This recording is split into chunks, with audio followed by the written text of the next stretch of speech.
Now, the greatest radio shows of all time. Suspense. The Shadow Node. Washington calling David Harding, counter-spy. Classic Radio Theater. The Great Gildersleeve. Fibber McGee and Molly. Dragnet. Gunsmoke. The Lone Ranger. Now, step back into a time machine with your host, Wyatt Cox. Good evening, friends of the Inner Sanctum. And on this day after Christmas, we're going to have some special stuff, still related to Christmas, kind of. Lux Radio Theater production of Snow White and the Seven Dwarfs. Also The Whistler and the Delayed Christmas Present. Jack Benny in the day after Christmas, as Dennis is under the weather, but he does have a special Christmas gift to give out. And we'll have an episode of Claudia, who gets a special gift of her own.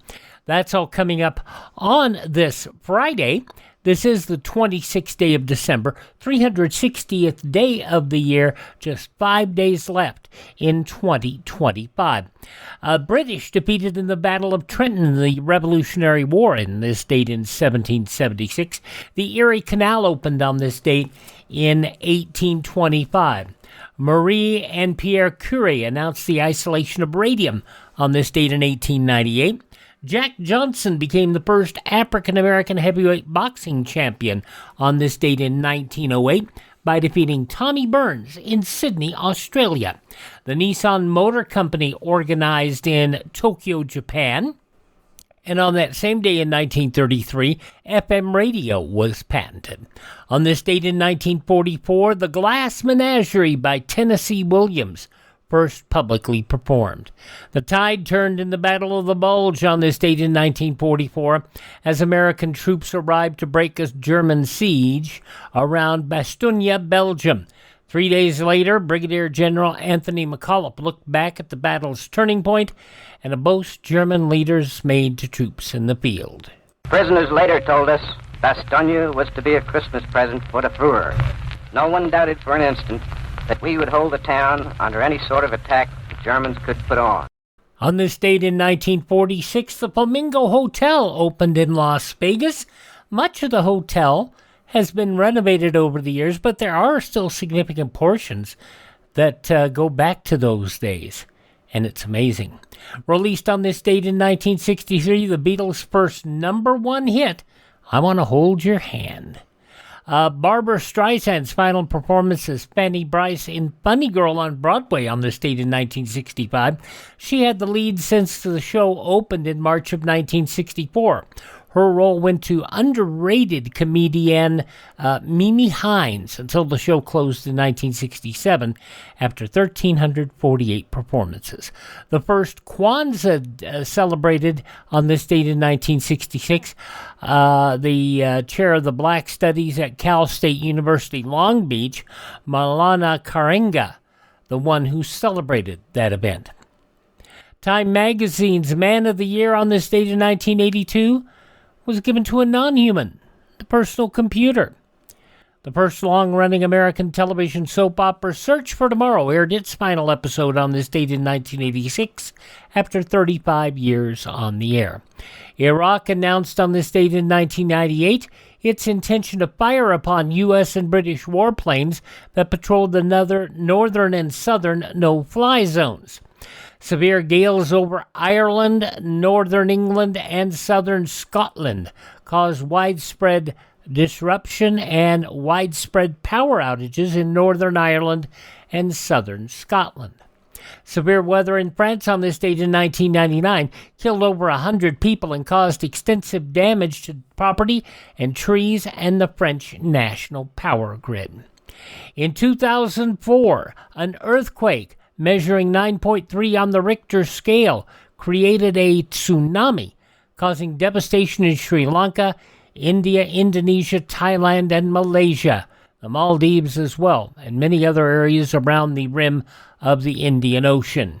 Suddenly I heard a noise, I didn't know what kind of noise, and then suddenly the water came in the door, and within 2 minutes it was up to my breast. People started running for their lives. There was a lot of people screaming, carrying their children. their belongings with them. It's very noisy, and it's just a continuous roaring sound that gets louder and louder as it approached the beach. Over 300,000 people died as a result of those tsunamis. 10 years ago today, during the North American storm complex of December 2015, a tornado outbreak occurred in the Dallas-Fort Worth Metroplex, most notable being an EF2, EF3, and an EF4. About a dozen people died due to various reasons, 10 of which due to the EF4, which did substantial damage to the suburb of Rowlett. And it was on this date 4 years ago today, 3 people killed when a 13-year-old opened fire on civilians at a Texaco convenience store in Garland, Texas. Passing away on this date in history, President Harry Truman. I shall miss him in the most personal and private way, and I shall be grateful all my days for the privilege of having known so great a man. President Johnson, who would die the following month. Harry Truman passing on this date in 1972. Also passing on this date, the worst late Christmas present we could get on this date in 1974, Jack Benny passing away. Also passing away on this date, Elsa Lanchester, child beauty queen John Benet Ramsey, also Curtis Mayfield, actor Jason Robards, singer-songwriter, producer Tina Marie, Brody Lee, who passed away 5 years ago today, Luke Harper in the WWE, real name John Huber, pro wrestler. He suffered from inoperable idiopathic pulmonary fibrosis. It caused lung tissue to become irreversibly thickened and stiff, and by the time they got it diagnosed, it was too late for anything to happen. And passing away 2 years ago today, whatever you thought of his politics, you had to love his laughter. Tommy Smothers, who Mom always didn't like best. Tommy Smothers passing away on this date, and also passing away on this date, President Gerald Ford. He was a true gentleman who reflected the best in America's character.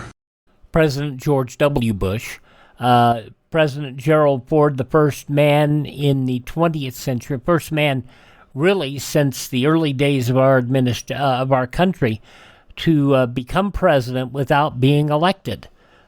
He was appointed vice president, and then once President Nixon resigned, he became president through succession. Gerald Ford passing away on this date in 2006.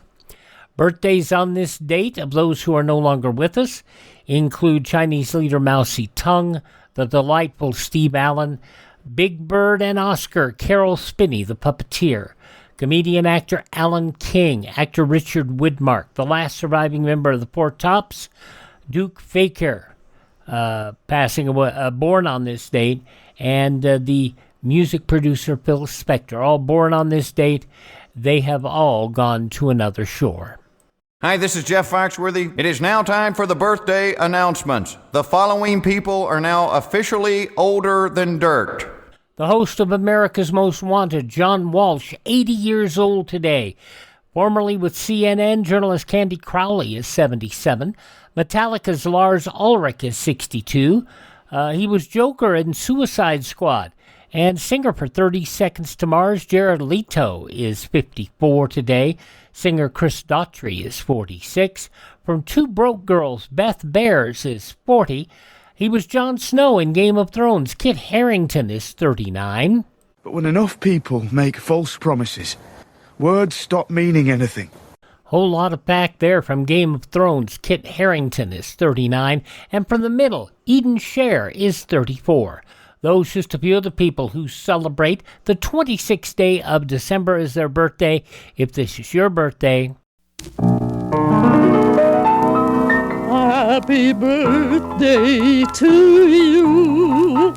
Happy birthday to you. Happy birthday, happy birthday.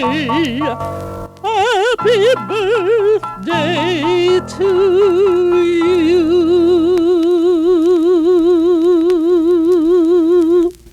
Thank you, Mrs. Miller. Want to remind you of Professor B's Digestive Aid.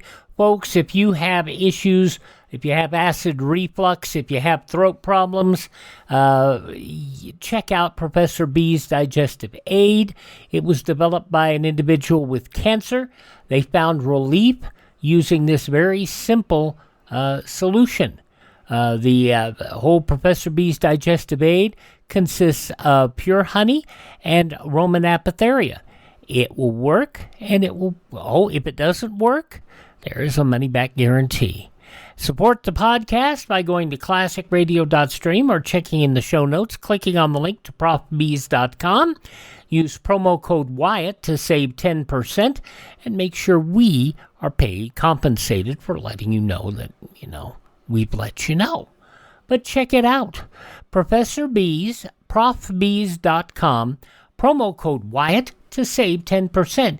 Get the best deal possible and take care of your gut over the holidays with Professor B's Digestive Aid. Hi-ho, it's off to work we go. 87 years ago, December 26, 1938, the Lux Radio Theater is next.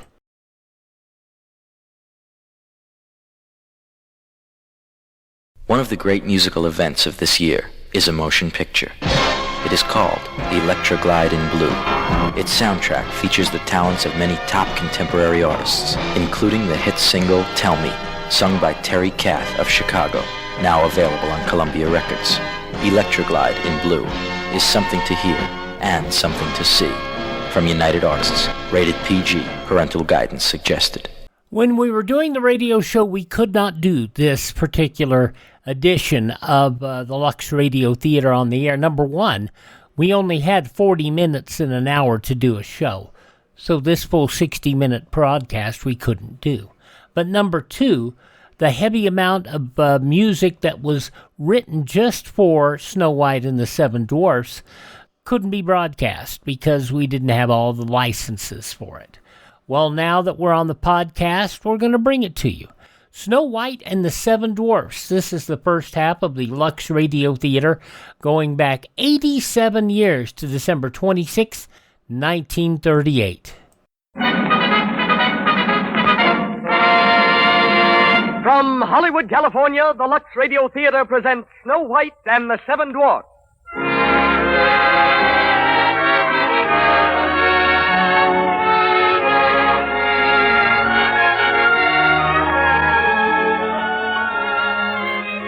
Lux presents Hollywood. It's one of the most beloved folk tales of all time, Snow White and the Seven Dwarfs. Walt Disney made it into one of the greatest pictures of all time. And tonight, for young and old, we bring it to the Lux Radio Theater. A charming story, the delightful music that you saw and heard on the screen. Aiding in tonight's production, and our guest of honor, is Walt Disney himself. Conducting our music is Louis Silvers. Mr. DeMille will step before the curtain in just a moment. But before he does, a word about the product that brings you this program, Lux Flakes. Lux Flakes have thousands of loyal followers all over the world because lovely women everywhere depend on these fine, gentle flakes to keep their things dainty. Their nice silk and satin underthings get regular Lux care. Yes, gentle Lux keeps nice things dainty and fresh, but it does more than that. It helps them stay new-looking longer.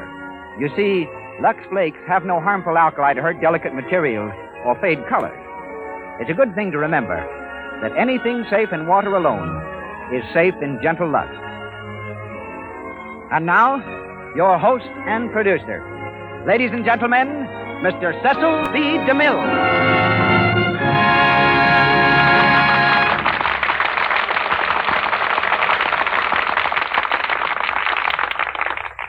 Christmas greetings from Hollywood, ladies and gentlemen, boys and girls. 1 year ago, almost to the day, Walter Elias Disney was here in the Lux Radio Theater telling us about a picture he'd just completed called Snow White and the Seven Dwarfs. It was the first feature-length animated picture ever created. Into it had gone 3 years of work, of hope and daring, over 2.5 million drawings, and the services of more than 500 artists. It was therefore a rather nervous Mr. Disney who spoke to us that night. If we had tied bells on his knees, he could easily have doubled for Santa Claus' sleigh. It wasn't Mike Fright, though, that attacked Mr. Disney. It was Premier Fright. For on the night following his Lux broadcast, he was giving the world its first glimpse into animated fairyland. In the tiny hands of a little lady named Snow White lay the reputation and the future of Walt Disney. How this picture was received is history. It brought laughter and tears from the children and grown-ups of every nation. Praise came from the pulpit, from statesmen, from the press to this unassuming man, whom even his switchboard operator calls Walt. Harvard and Yale gave him honorary degrees, and the world its thanks. For to all of us, he recalled our childhood. We couldn't have chosen a more popular play for Christmas than Snow White and the Seven Dwarfs, nor a more appropriate guest than Walt Disney. Later on, we'll hear from him. Now we hear his masterpiece. Let's dim the lights a little. Let's sit down and shut our eyes. Forget the world and just imagine. As our curtain rises and the Lux Radio Theater presents Snow White and the Seven Dwarfs.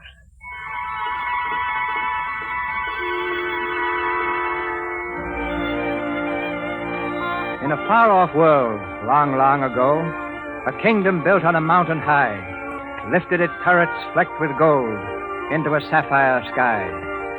Land of enchantment, this domain, but ruled by a queen, black-hearted, vain, jealous of her beauty, and fearful lest there be another in her realm to prove more beautiful than she. Each evening, in a secret hall, she conjured up a spirit from the mirror on the wall. Slave in the magic mirror, come from the farthest space. Through wind and darkness I summon thee. Speak, let me see thy face.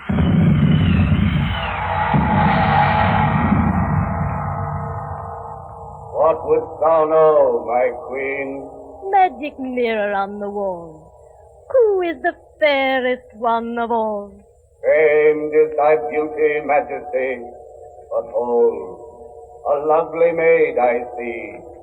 Rags cannot hide her gentle grace. Alas, she is more fair than thee. Alas for her, reveal her name. Lips red as the rose, hair black as ebony, skin white as snow. No, white. Your own stepdaughter and the princess of this realm. Where is this fair one now? In her tattered clothes by the wishing well, she sings with the voice of a silver bell. Want to know a secret? Promise not to tell. You are standing by a wishing well. Make a wish into the well. That's all you have to do. And if you hear it echoing, your wish will soon come true. I'm wishing for the one I love to find me today. I'm hoping and I'm dreaming of the night thing.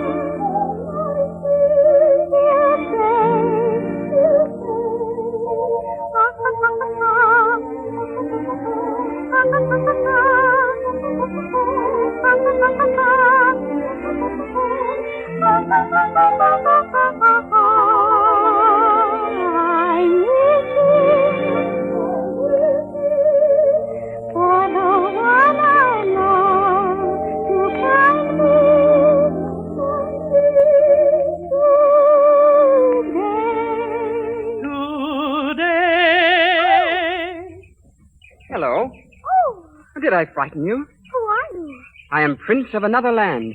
I've ridden far, hoping for the day when I'd find one fair as you. Oh. Please, don't run away.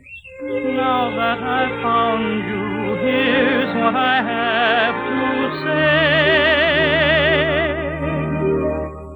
One song, I have but one song. One song only for you. One heart tenderly beating, ever entreating, constantly true.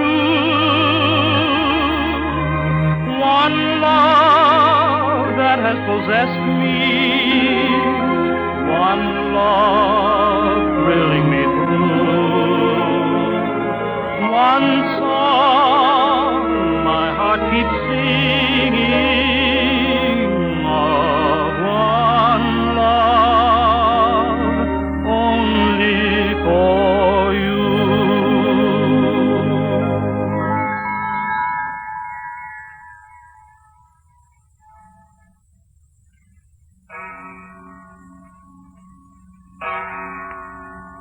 You understand my wishes in this matter, Master Huntsman? I do, Your Majesty.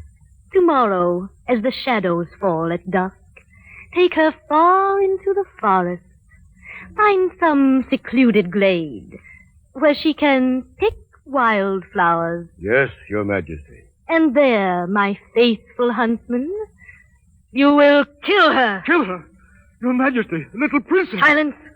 You know the penalty if you fail. Yes, Your Majesty. Kill her or die yourself. And to prove that you have done your part, bring back this casket, huntsman, and in it, Snow White's heart.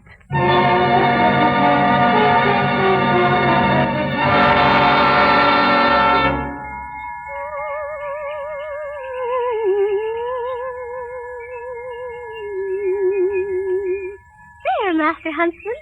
I think we have enough wildflowers now, don't you? Enough for a long time. Perhaps forever. Oh, what a lovely place this is. So quiet and peaceful. But I think we'd better leave now. It's growing late, Master Huntsman. See how the shadows fall. Long and slender. Master Huntsman, why do you stare at me like that? What's wrong? Come here. But I don't... Here. Look well around this place you love. That look will be your last.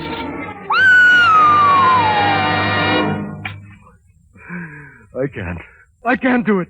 Forgive me. I beg you, Your Highness, forgive me. Why, I don't understand. She's mad. Jealous of you. She'll stop at nothing. But who? The Queen. The Queen? You must run away, child. Far away. Run and hide and never come back. Hide in the wood. Anywhere. But go. Go. Go.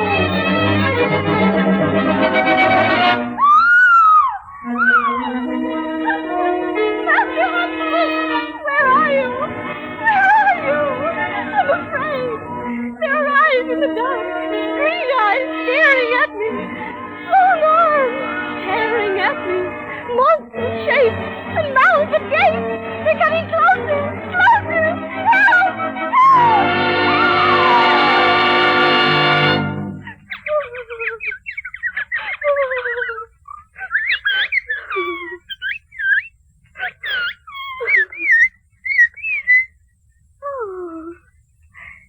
Were these the shapes that frighten me? Why, you're nothing but little birds. And a tiny deer. And squirrels and chipmunks. Why, you're nothing to fear. Oh, I'm so ashamed of the fuss I've made. But now that the sun's up, I'm not afraid. Will you forgive me? Oh, thank you. But you see, I'm all alone, and I've no place to go. Do you think that you could help me? If I only had a place to live. You don't know where such a place would be. Oh, no, I couldn't live in a tree. If you only knew of a house. Yes, a house. You do? Will you show me where it is? Yes, I'm ready now.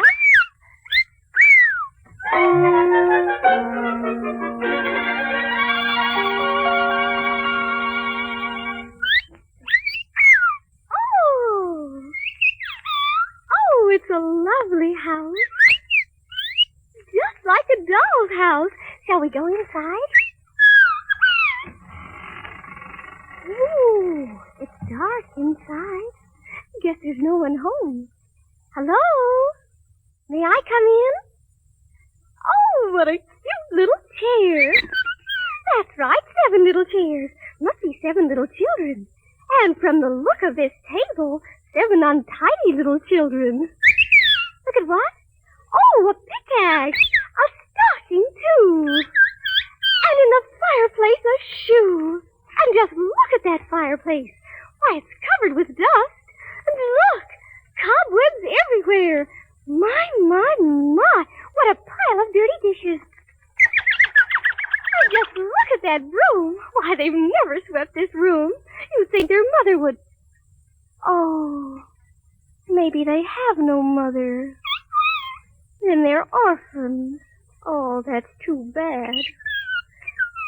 I know. We'll clean the house and surprise them. Then maybe they'll let me stay.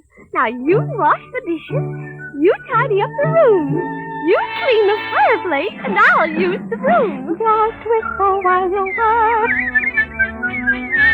And cheerfully together we can tidy up the place. We'll hum a merry tune. It won't take long when there's a song to help you set the pace. And as you sweep the room, imagine that the groom is someone that you love, and soon you'll find her dancing to the tune. So whistle while you work. When hearts are tied, the time will fly, so whistle while you work. Oh, thank you. You sang beautifully. But I'm still wondering about the 7 little children who live here. They're not children. Well, what are they? What? 7 little men? Well, where are the little men? Away? At work? In a mine? Well, what do they do in the mine? Dig, dig, dig, dig, dig, dig, dig in a mine the whole day through. Dig, dig, dig, dig, dig, dig, dig, dig is what we like to do. It ain't no trick to get rich quick. If we dig, dig, dig with a shovel or a pick. In a mine. In a mine. In a mine. In a mine.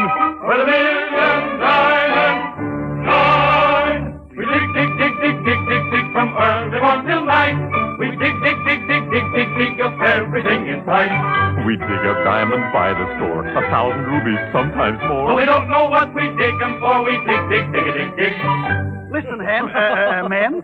What you want, Doc? I think it's time it's Smith Quirk, quit work.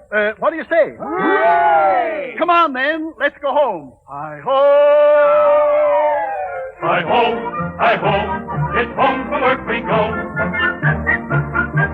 Hi-ho, hi-ho, hi-ho, hi-ho, hi-ho, it's home from work we go. Hi-ho, hi-ho, hi-ho, hi-ho, hi-ho, it's home from work we go. Hi-ho, hi-ho, hi-ho, hi-ho, hi-ho. Wait, man, stop. Look at our house. The lights lit. Jimmy cricket. The door's open, too. And the chimney's smoking. Something's in there. Maybe a ghost. Or a goblin. A demon. Or a dragon. What's that? What's that? It's all right, men. What is it? Dopey's knees knocking together. Dopey, quit that. You hear? Quit it. There. I suppose there really is a dragon in the house. Mark my words, there's trouble a brewing. Felt it coming all day. My corn's hurt. Gosh. That's a bad sign. What do we do? Let's sneak up on it. Yes, we'll sneak up. Sneak up. Come on, men. Follow me. Dopey, quit that, will you? Now, careful, men. Search every crook and nanny, hook and granny, crook and search everywhere. Shh. Quiet. Look, the floor. It's been swept. Chair's been dusted. And our window's been washed. Gosh, our cobwebs is missing. What? The whole place is clean. There's dirty work afoot. The sink's empty. Hey, someone stole our dishes. They ain't stole. They're hid in the cupboard. My cup's been washed. Sugar's gone. Something's cooking. Good.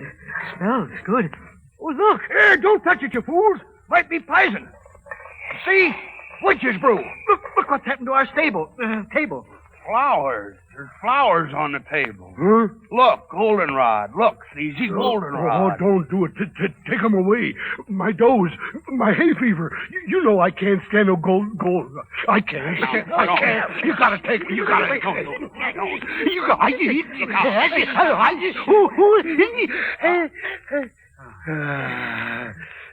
No! You crazy fool! Fine time you picked a sneeze. Well, I couldn't help it. I can't tell. When you gotta, you gotta. And I gotta. I gotta. I can't stop it. What am I going to do? You better hold him tight. I got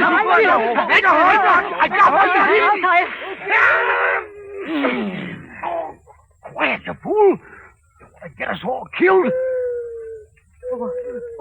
What's that?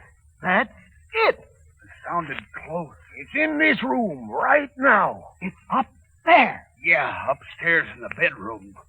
One of us has got to go down and chase it up. Up, down. Well, who's it going to be? I'm asking for volunteers, men. Happy? What about you? Bashful? Sleepy? Grumpy? Sneezy? With my hay fever, go. So you won't go, eh? Well, that leaves... Here, Dopey. Take this lantern. Don't be nervous. Don't be afraid. Go on now. Up the stairs. The stairs. We're right behind you. Yes, right behind you.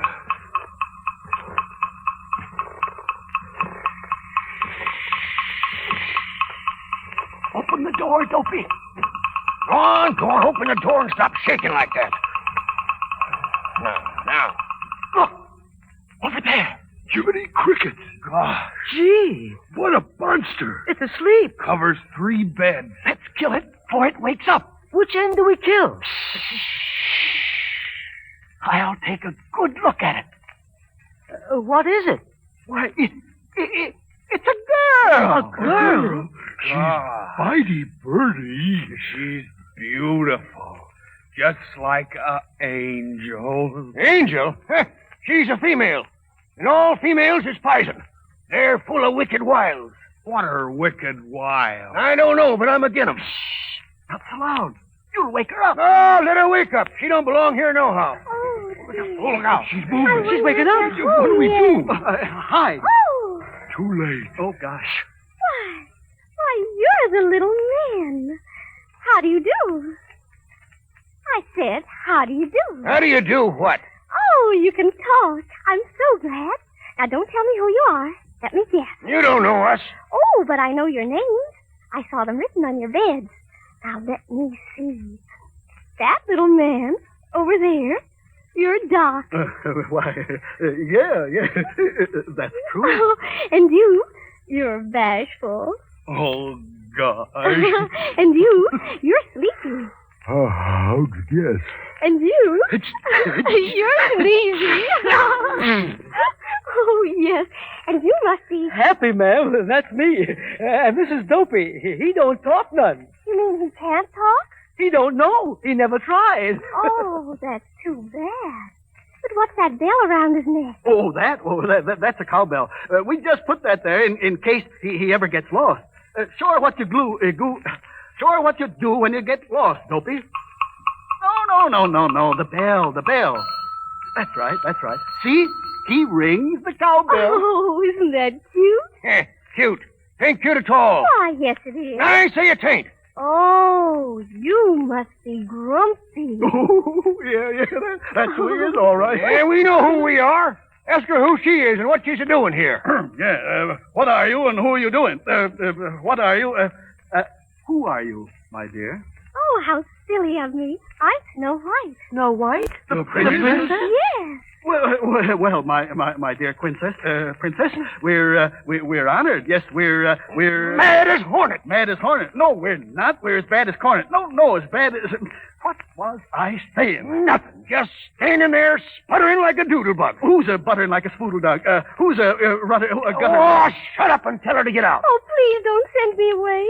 If you do, she'll kill me. Kill ya? Who will? Yes, who'll kill you? My stepmother, the queen. The queen? She's yes. wicked. She's bad. She's Bitey Bean. She's an old witch. I'm warning you. If the Queen finds her here, she'll swoop down and wreak her vengeance on us. Oh, but she doesn't know where I am. She don't, huh? No. She knows everything. She's full of black magic. She can even make herself invisible. Might be in this room right now. Oh, my goodness. Stop that. Stop it, Dopey. She finds her here, we're lost. Lost? Not you, Dopey, all of us. Oh, but you'll never find me here. And if you let me stay, I'll keep house for you. I'll wash and sew and sweep and cook. Can you make lapple dumplings? Lumple dumplings? Apple dumplings. Oh, yes. Crapple dumplings? Yes, and plum pudding and gooseberry pie. Gooseberry pie. Wait a minute, you crazy fools. You're going to lose your heads over a gooseberry pie? I say she goes. I say she stays. I say she goes. I say she don't. She does. She don't. She will. She won't. Does. Don't. Does. Don't. Does. Don't. Oh, you're a pot-bellied old hop-toad. Who's a belly-potted old flop-load? A hop-jelly, a flop... You're a flop-bellied... Told you. Now you got me doing it. I say she stays. How'd you like someone to twist your nose for you? Twist my nose or you wouldn't dare. Let go of my nose. Stop, please, stop. Oh, don't let me break up your happy home. I'll go. Good riddance. I'm not afraid of the dark woods at night and the goblins. The goblins? Think of the ghosts, the demons. Yes. The dragons. Yeah, but think of our gooseberry pie. Our gooseberry pie. It'll taste mighty good. Raisins in the crust. Melt in your bowels. Can eat till you bust. Yeah. All right. We'll let her stay, but just till we get that pie.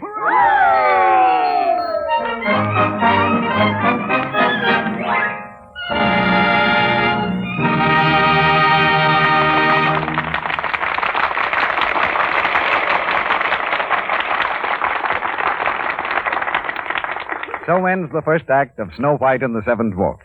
During our brief intermission, let's take a flying trip from the land of fantasy to everyday life, to the home of our friends, the Browning family. It's the night after Christmas, and all through the house, not a creature is stirring. Except Dot and Midge. They're still up, having a little last-minute fun going over their presents. Gee, that music box is divine. Makes me think of moonlight and roses. Oh, wasn't Dad a lamb to give it to me? Yes, and wasn't Cousin Lou an angel to give me all this lovely lingerie? Oh, look at this nightgown, Midge. Isn't it sweet? Oh, it's adorable. Hold it up to you, Di. Oh, look at it float. It's a dream, all right. Are you going to wear it tonight? Oh, my goodness, no. I'm going to keep all these things for my best. Why, girls, aren't you ready for bed yet? We can't decide what to wear, Mother. At least Dot can't. She wants to hoard all her lingerie. Why, the things are so beautiful, Dot. I'm surprised you don't start right in wearing that lovely nightgown. Well, that's just it, Mother. They're all so lovely. I'm afraid to wash them too often, so I'm going to kind of save them. Oh, nonsense, dear. They look beautifully. You just wear them and get the use out of them. But you will use Lux Flakes, won't you? Oh, I will, Mother. And I hope you make it one of your New Year's resolutions, too, Midge. I solemnly swear that I will use Lux. Always Lux and nothing but Lux. And I won't forget. Oh, We'll hold you to that, Midge. And now, girls, get to bed. Good night, Mother. Pleasant dreams. Yes, Dot can rest easy about her lovely new nightgown. And all her underthings, for that matter. Gentle Lux removes soil like magic, and at the same time leaves colors and materials looking like new. As Mother Browning knows so well, anything safe in water alone is safe in Lux. That's because there's no harmful alkali to hurt delicate fabrics or fade colors. Use Gentle Lux Flakes for your own nice things, to keep them dainty and new-looking longer. From 87 years ago, December 26, 1938, the first half of the Lux Radio Theater, here on Classic Radio Theater with Wyatt Cox. We'll return in a moment.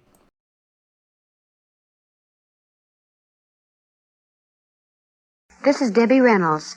If you've been wondering what you can do to fight communism personally from your own home, there is something you can do.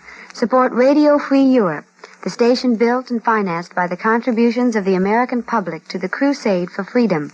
Radio Free Europe is one Cold War operation the communists fear and attack constantly. Support Radio Free Europe. Send your truth dollars to Crusade for Freedom, care of your local postmaster. Now the conclusion of the Lux Radio Theater 87 years ago today, December 26th, 1938. Now, here's our producer, Mr. DeMille. Snow White and the Seven Dwarfs are ready to go on with their story.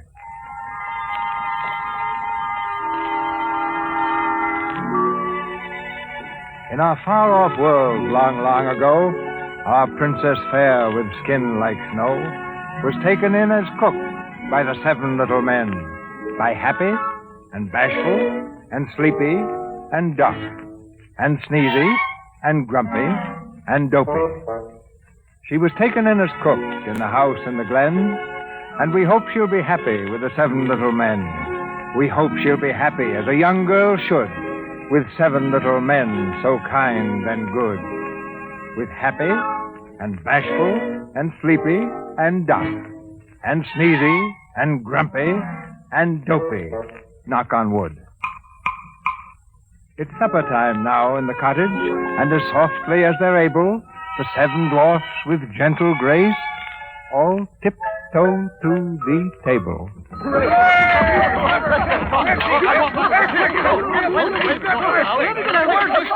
Oh, just a minute, please. Supper's not quite ready. You'll just have time to wash. Wash? I knew there was a catch to it. Why wash? What for? We ain't going nowhere. Ain't New Year. Oh, perhaps you have washed. Well, perhaps, yeah. yes, perhaps we have. But when? When? You said when. Last week, month, year, recently. Yes, recently. Oh, recently. Let me see your hands. Let me see your hands. Why, Doc, I'm surprised. Come on, Bashful, let's see yours. Oh, that will never do. And Dopey? My. This is worse than I thought. Now, all of you run right outside and wash yourselves. And don't forget behind the ears and under the beard. And comb your hair nice and neat. Go on now, or you'll not get a bite to eat. Well, all right. It's cold. I guess we gotta do it, man. Stand around the tub. We all gotta wash. Women. Courage, men. Courage. Don't be nervous. Gosh, it's wet. It's cold, too. We ain't gonna do it, are we? Well, it'll please the princess. I say we take a vote. All right, we'll take a vote. All in favor, say aye. Aye. What about Dopey? He don't count. Does too. Listen, Dopey. If you're for pleasing the princess, ring your bell once. If you're not in favor, ring it twice. Understand? He understands. One ring for yes and two for no, eh, Dopey? Well, which is it? I told you he didn't count. I think we ought to wash anyhow. Me too. Her wiles are beginning to work. But I'm warning you. You give them an inch and they'll walk all over you. Oh, don't listen to that old warthog. Come on now, man. How hard do you scrub? Will her whiskers shrink? Do you get in the tub? Do you have to wash where it doesn't show? Now, don't get excited. Here we go.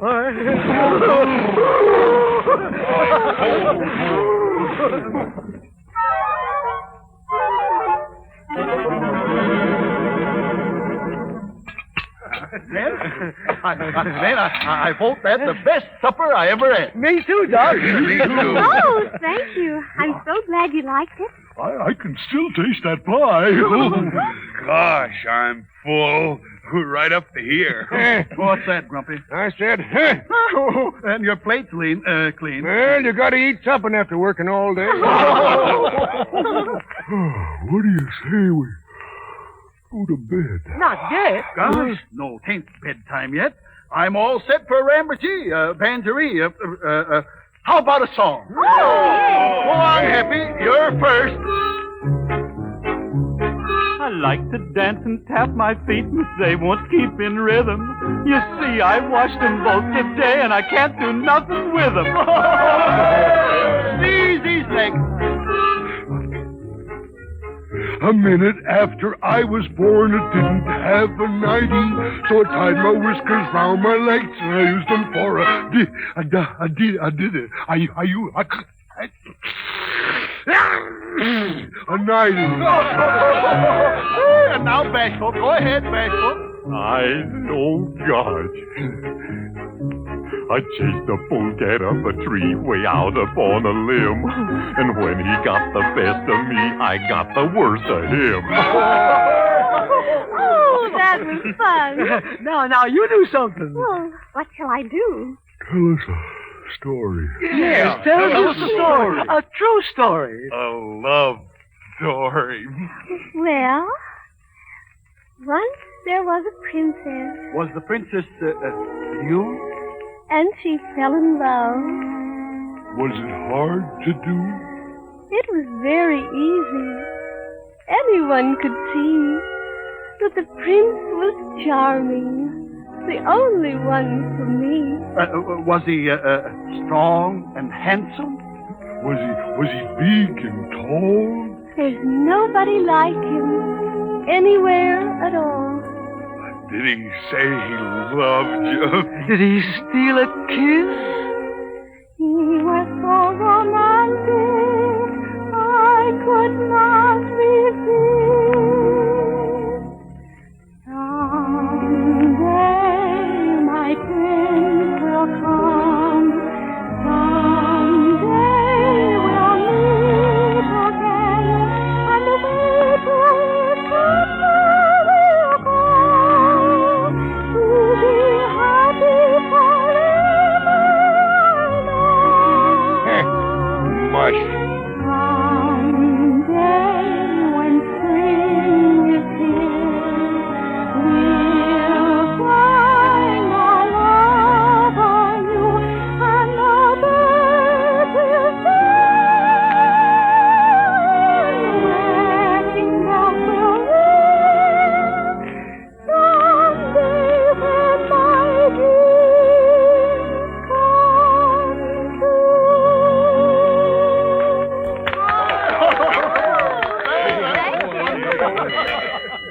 Listen, it's 12 o'clock, men. Mine for Ted. Time for bed. Oh, my, yes. Good night. Good night, everybody. Pleasant dreams. Pleasant dreams.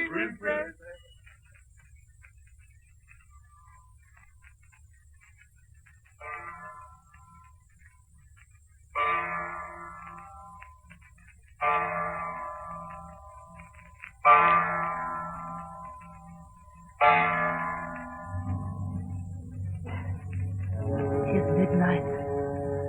Slave in the magic mirror, come from the farthest space.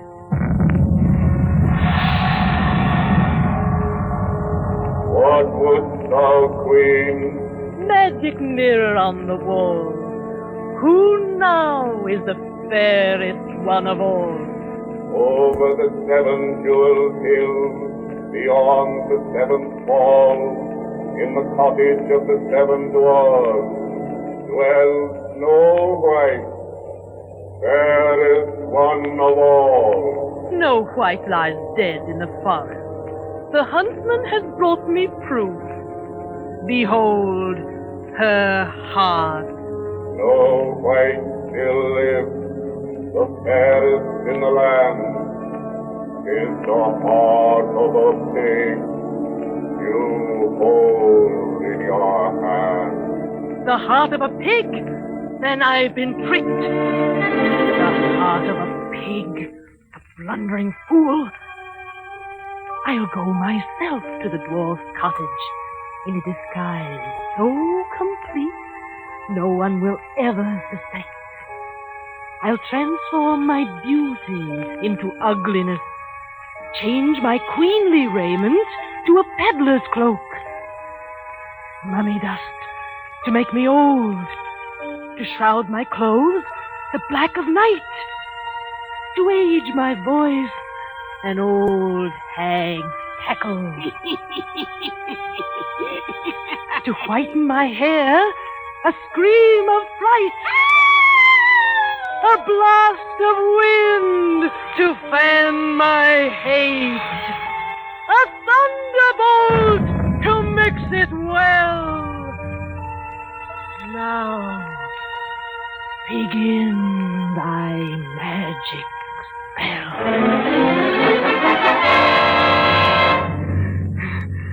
Look, my hand, my voice. A perfect disguise.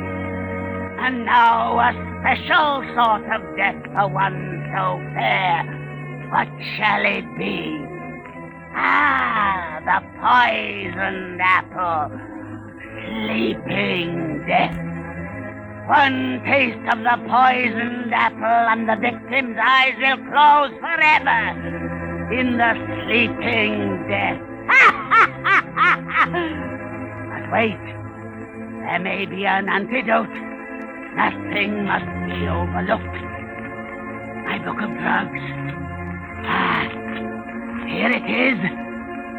The victim of the sleeping death can be revived only by love's first kiss. Love's first kiss. No fear of that. The dwarfs will think she's dead. She'll be buried alive. Buried alive.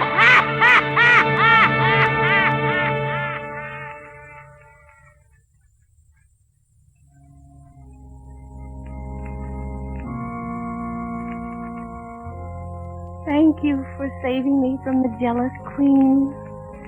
And bless the 7 little men who've been so good to me. And make my dreams come true. Amen. Oh, yes. And please make Grumpy like me. He really isn't grumpy. He's a dear. And if he likes me, I can stay. I'll be so safe and happy here. Amen.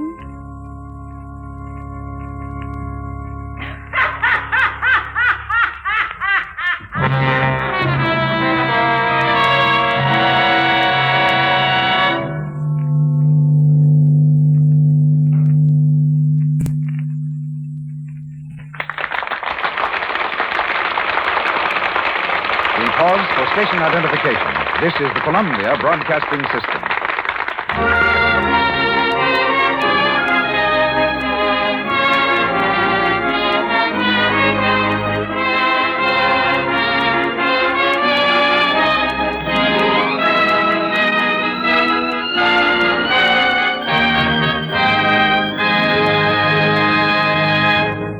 Snow White and the Seven Dwarfs have ended the second act of their adventures. They're not going away, though. They'll be here again in a very little while to continue telling you their story. That will be Act 3. Right now, in our intermission time, Mr. DeMille and our guest of honor are going to kind of talk things over. It's now my happy privilege to bring to the microphone one of the truly great men of the motion picture industry. Our distinguished guest is so well known that even to mention his name is utterly superfluous, like gilding the lily. Well, thanks. Therefore, I will not mention his name. Indeed, our guest is so modest and publicity shy that the mere mention of his forthcoming productions would send a shudder down his spine. Huh? Therefore, I'll refrain from any mention of them. Not even one? Instead, I'll let him interview me about my work. I must say, this is rather unexpected. Oh, go on. Just ask me one little question about Union Pacific. What for? I know all about it. Now, Mr. Disney... Oh, yes, ladies and gentlemen, this is Walt Disney. Thank you, Mr. DeMille. Mr. Disney is now at work on his next feature. And the title is Pinocchio. Yes, and now I have another named Bambi. Bambi, yes, and now that you... And then Alice in Wonderland comes after that. Yes.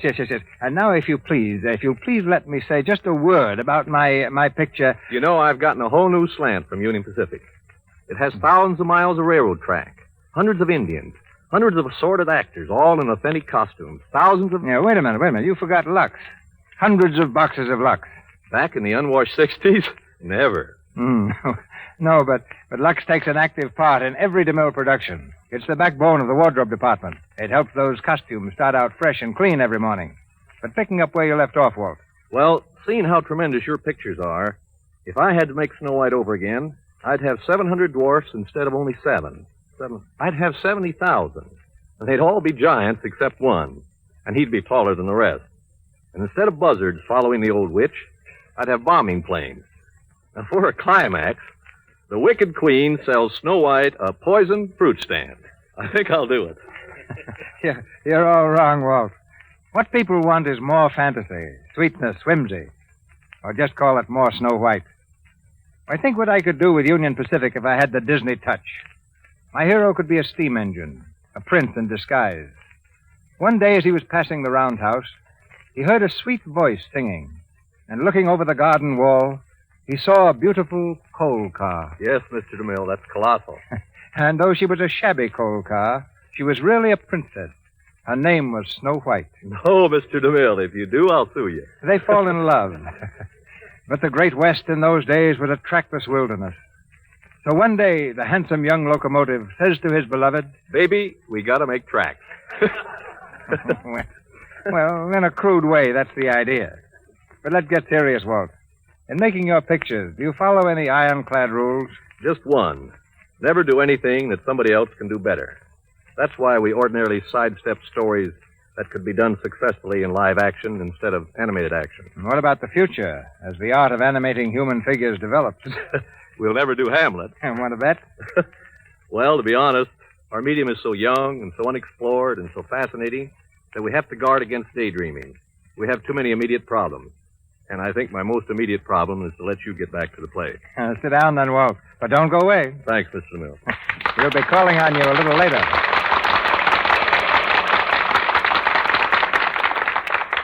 Once again, Snow White and the Seven Dwarfs.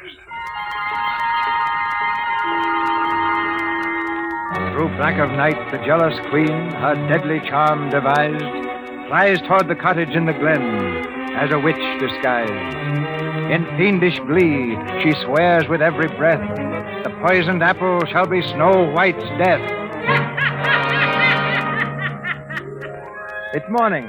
At the doorway of the cottage in the glen stands Snow White and the 7 little men. Eagerly, they wait their turn in line because they know each one will get a kiss as off to work they go.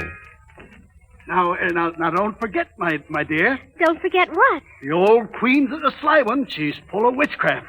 So beware of strangers. Don't worry, Doc. I will. And I'll have dinner all ready for you when you get back. Now, here's your kiss. Yeah, well, come on, men. Let's go. And now you, Bashful. Now, be awful careful, because if anything should ever happen to you, Oh, goodbye, Bashful. Oh, gosh. Oh, Dopey. Of course there's a kiss for you. Oh. Now, remember, Princess, be sure to watch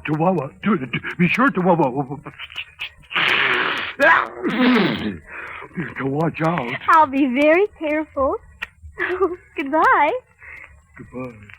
Goodbye, Princess. Now, who's next?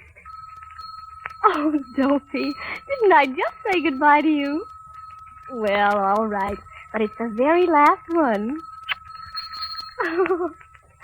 Goodbye, Sleepy. Goodbye, Happy. And goodbye. Oh, Grumpy. No, I'm warning you. Don't let nobody or nothing in the house. Why, Grumpy, you do care. Well, what if I do? Oh, Grumpy, here. Goodbye. Goodbye. Goodbye, everyone. Goodbye. Goodbye. Why, Dopey, what do you mean by... Hi-ho, it's off to work we go. Hi-ho, it's off to work we go. Hi-ho. My prince will come, someday we'll meet again.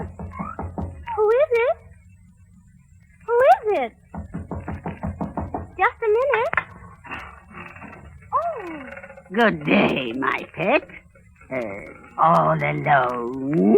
Why, yes, I am, but... The little men are not here? No, they're not, but... Making pies? Yes, gooseberry pies. It's apple pies that make the men folks' mouths water.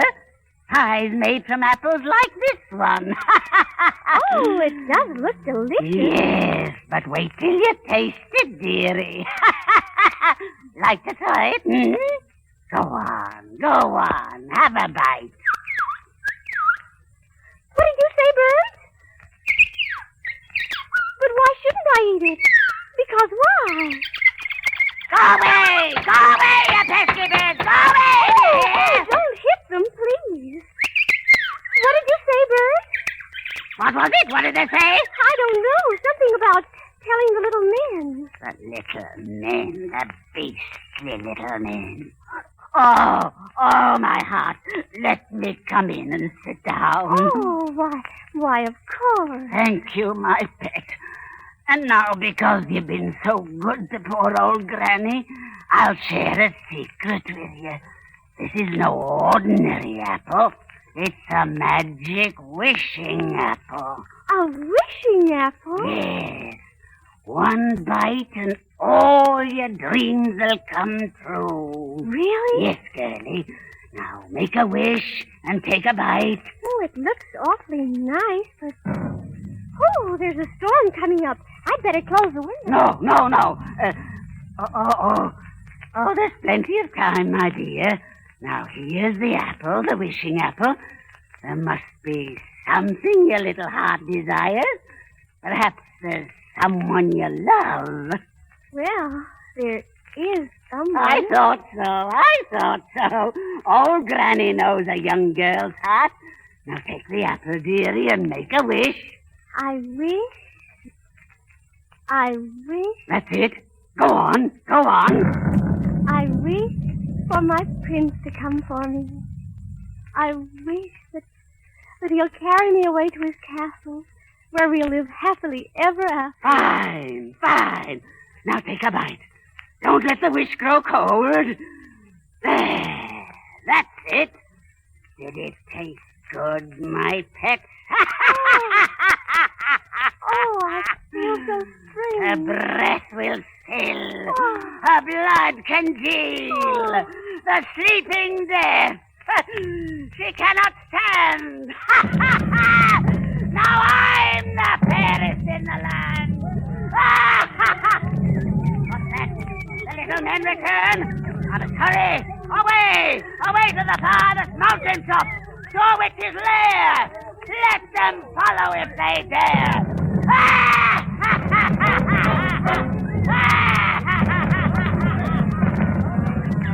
Which way did she go? There she is. Well, what you standing here for? Up the mountain after her, men. Up the mountain. I see her now. It's Lauren, the lightning flash. Don't let her get away. Get after her. Around that cliff. She can't get down. Be careful, men. She's desperate. Watch out for that rock. She's throwing rocks down off the hill. She'll kill us all. Get back, man. Get back. No, go on. Surround the old witch. Surround her. Look. Get the lightning. It's striking all around her. She fell. Fell right past her. I could feel the way it Struck by lightning. Serves her right. Well, men, the wicked queen is dead. Good riddance, I say. Doc. Here's Happy. Good news, Happy. The lightning hit her and she fell off the cliff. She's dead. Well, why don't you cheer? I can't. 'Cause Snow White, she's dead too.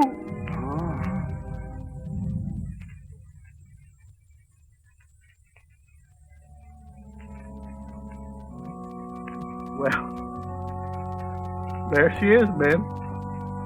Don't she look pretty? Just like she wasn't dead at all. She looks so pretty. I can't think of burying her. No, we can't bury her, men. I'll tell you what we'll do. We'll build a glass coffin. Glass of gold. And we'll keep flowers around it all the time. please. No goldenrod. No goldenrod, Sneezy. Cause I'm gonna sit beside her and watch her all the time.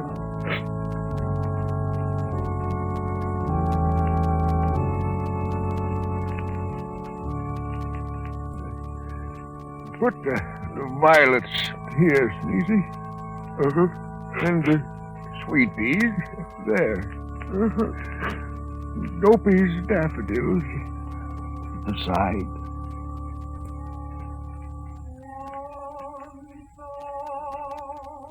Listen, man. Somebody's coming this way. Riding a horse. What's he want? Tell him to go away. We can't do that. Why? He's a prince. A prince? Sure. Look at his clothes. He's a prince, all right. Good morning. Good morning, Your Highness. There's something wrong. There are tears in your eyes. Snow White is dead. And there she lies. Snow White is dead? Yes, dead. And I've been searching far and wide. Here, let me kneel at her side. Oh, princess, ne'er was one so fair, with snow-white skin and raven hair. Oh, gosh, he's giving her a kiss. He loves her. Gosh, and he's her prince. The one she spoke of in the story. Never mentioned his name since. Did someone call? The princess spoke. Look, she's awake. The spell is broke. She's gonna live. She isn't harmed. Only sleep. Just a charm. It was I who called. My prince. Oh, Snow White, they thought you dead, these little men.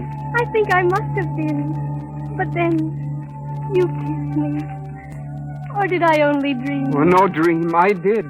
I've searched for you so far. And I've been waiting for you so long. You knew I'd come? I knew. Someday. Someday my prince will come. Someday we'll meet again. And away to my castle we'll go, to be happy forever, I know. Goodbye, little men. Goodbye, Doc. Goodbye. Goodbye, Bashful and Sleepy and Sneezy. Goodbye. Oh, please. Please don't be sad, little men. I'll be coming back again. You will? Once every year we'll meet. And I'll cook for you, too. And I'll make your house neat. Goodbye. Goodbye, sir. That prince, he better treat her right.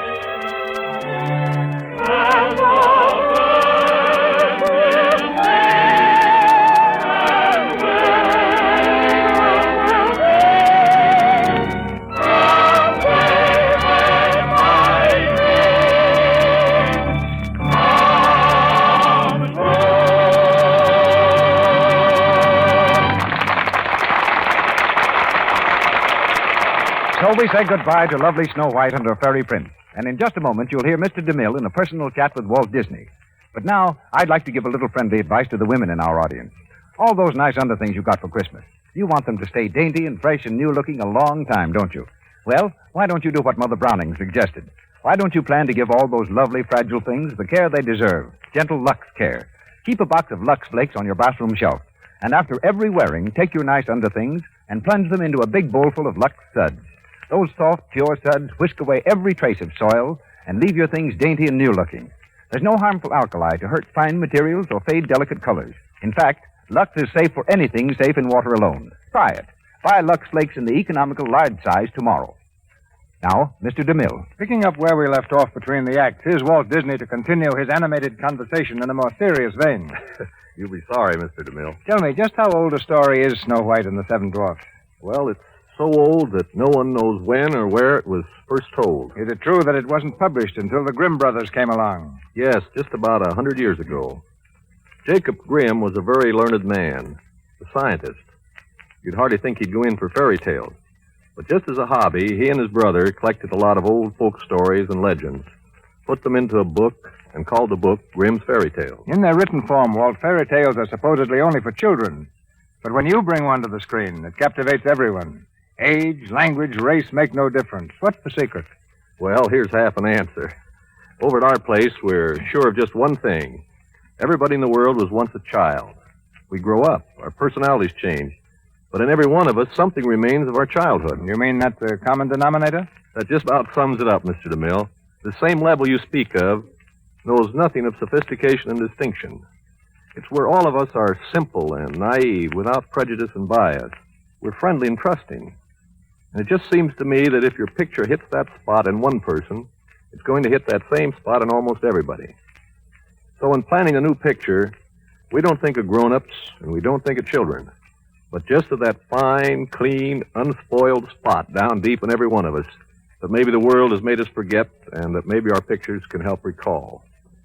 But when a picture maker turns philosopher, Mr. DeMille, it's time for him to quit. So thanks for your swell treatment of Snow White and the Seven Dwarfs. And good night. Good night. That was Walt Disney, whose magic turns a theater ticket into a grand adventure. And now, ladies and gentlemen, a word about our program for next Monday night. The past year has seen Errol Flynn rise to the heights of Hollywood stardom. In successive films like The Perfect Specimen, Robin Hood, and Dawn Patrol, he's proved himself a master of romantic comedy, adventurous melodrama, and straight dramatic roles. We hear this versatile and dashing gentleman next Monday night in the first of these hits, The Perfect Specimen. And co-starred, as she was in the picture, is another favorite, the delightful Joan Blondell.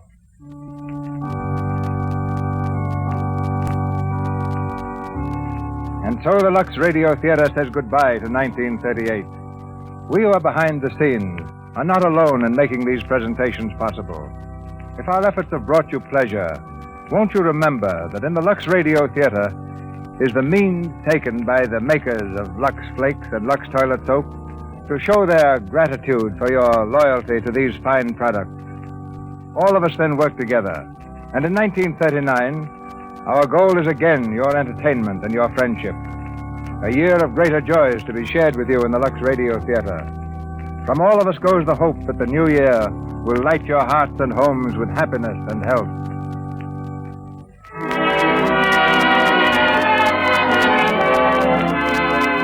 Our sponsors, the makers of Lux Flakes, join me in inviting you to be with us again next Monday night when the Lux Radio Theater presents Errol Flynn and Joan Blondell in Perfect Specimen.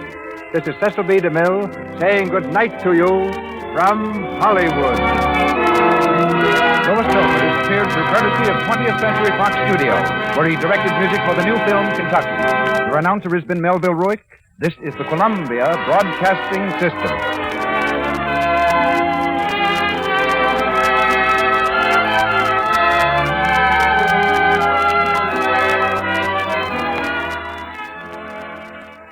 A fun hour of the Lux Radio Theater 87 years ago, December 26, 1938, here on Classic Radio Theater with Wyatt Cox. On our Saturday podcast, Westerns with the Six-Shooter, Have Gun Will Travel, Gunsmoke, and The Challenge of the Yukon. On Sunday, Jack Benny and Dean Martin and Jerry Lewis, along with Dragnet and Suspense. On Monday, Amos and Andy, Burns and Allen, and the Lux Radio Theater production of The Bride Came COD. On Tuesday, Amos and Andy, The Great Gildersleeve, My Favorite Husband, and Abbott and Costello. New Year's Eve Wednesday, Phil Harris and Alice Faye as they go to Mr. Scott's New Year's party. Jack Benny from 1944, trying to make friends with Fred Allen. Fibber and Molly from 1940, and Father Knows Best from 1953. Thursday, the Screen Guild Theater production of Mr. and Mrs. Smith, Mr. President, and the new Edgar Bergen show from 1956 New Year's Day with Lou Ayres as Edgar's guest. On Friday, week from today, Dr. Christian, Dark Fantasy, X-1, and Sherlock Holmes. That's all straight ahead the week ahead here on Classic Radio Theater with Wyatt Cox. Coming up next, The Whistler.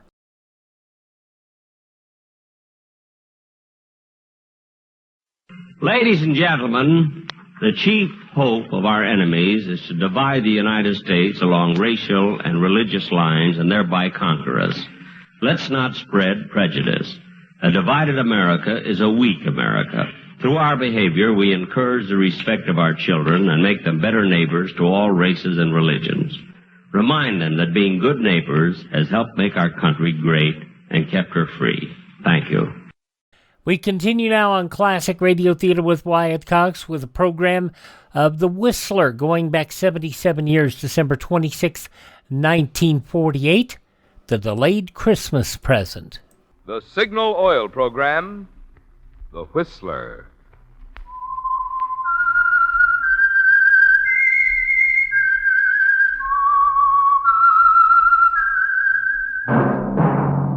That whistle is your signal for the Signal Oil Program, The Whistler.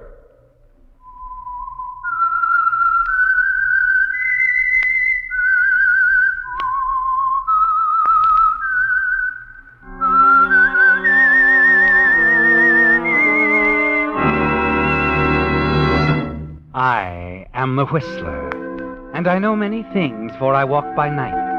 I know many strange tales, hidden in the hearts of men and women who have stepped into the shadows. Yes, I know the nameless terrors of which they dare not speak.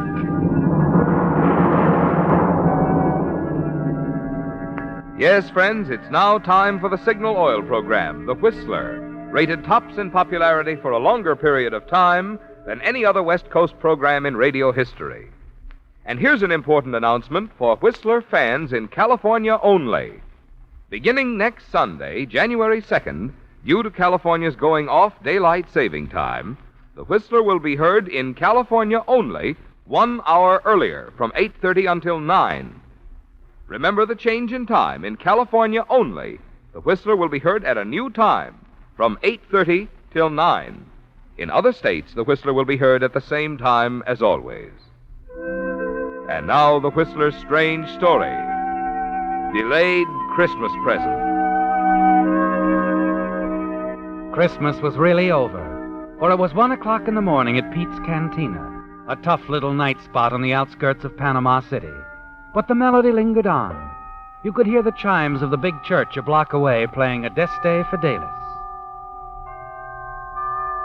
There was practically no business. 4 hostesses, all Americans, were sitting drearily at the far end of the ballroom near the bar. One of them, Mary Winslow, billed as Candy Porter, just sat gazing drearily into space, thinking bitterly of a past from which for a while there had seemed no escape. But for 5 months now she'd been relatively safe. No one had been around asking any questions. As Candy Porter, blues singer, Mary Winslow had found a kind of security, not a happy security, for she was far away from home. And as the chimes became silent, Mary wondered if it was worthwhile. Her reverie was broken up as she looked up and saw Spanish Pete, a fat, greedy owner of the cantina, approaching her table. Candy, look, there's an American gentleman just came in. He wants to buy you some champagne. Champagne, you hear that? Please, Pete, not tonight. It's Christmas. I'd rather be alone if you don't mind. I do mind. Look, All right. I'll let him spend his money on champagne. Now you're smart, baby. Here he comes. You turn, see the tall, heavy-set American approach. Suddenly you become tense. You recognize the type, don't you? After a year of running away, you've learned to spot his kind in a moment. You fight to remain calm as he reaches your table. Sit down, Mr. Fontaine. Sit down. Sure you don't mind, Miss Porter? Of course not. Thanks. In that case, I guess I will. I'll go get the champagne. I keep him on ice. 11 years old, too. Cigarette, Mr. Fontaine? No, thanks. You don't mind if I do? Of course not. Light? Thanks. Strange, spending Christmas so far away from home. Mm-hmm. How come? Business. Important business. Couldn't it wait? No. This business means a lot to the people I work for. Well, here's what you say, Bubble Water. From Marseille, 13 years old. You said 11. That was from Le Havre. This is even better. Now I put him back in the ice. You want some more? You just call Pete. I got another one on ice just like him. Well, I guess it's kind of late to wish you a Merry Christmas, Miss Porter. So I guess I'd better just say season's greetings. Huh? Anyway, here's luck. Here's hoping you find whatever you came here after. I've already found what I came after. I'm glad. I hope you will be. Why shouldn't I be? Because I came after you, Mary Winslow.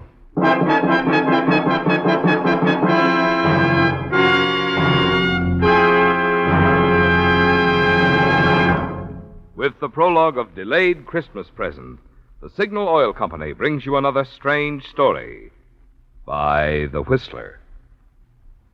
But now, since this is Christmas weekend, I want to thank you for inviting us of the Whistler cast into your home on this special occasion. During the 6 consecutive years that the Whistler has been broadcast by Signal Oil Company, many of us have had the pleasure of celebrating Christmas with many of you a number of times. And believe me, we feel it a real honor that you consider us a part of your entertainment family. Tonight, on behalf of Signal Oil Company and the independent signal dealers who serve the states of California, Oregon, Washington, Idaho, Nevada, and Arizona, I want to say, we hope that your Christmas has been a merry one. May your new year be filled with peace, prosperity, and the good health with which to enjoy these blessings. And now back to the Whistler.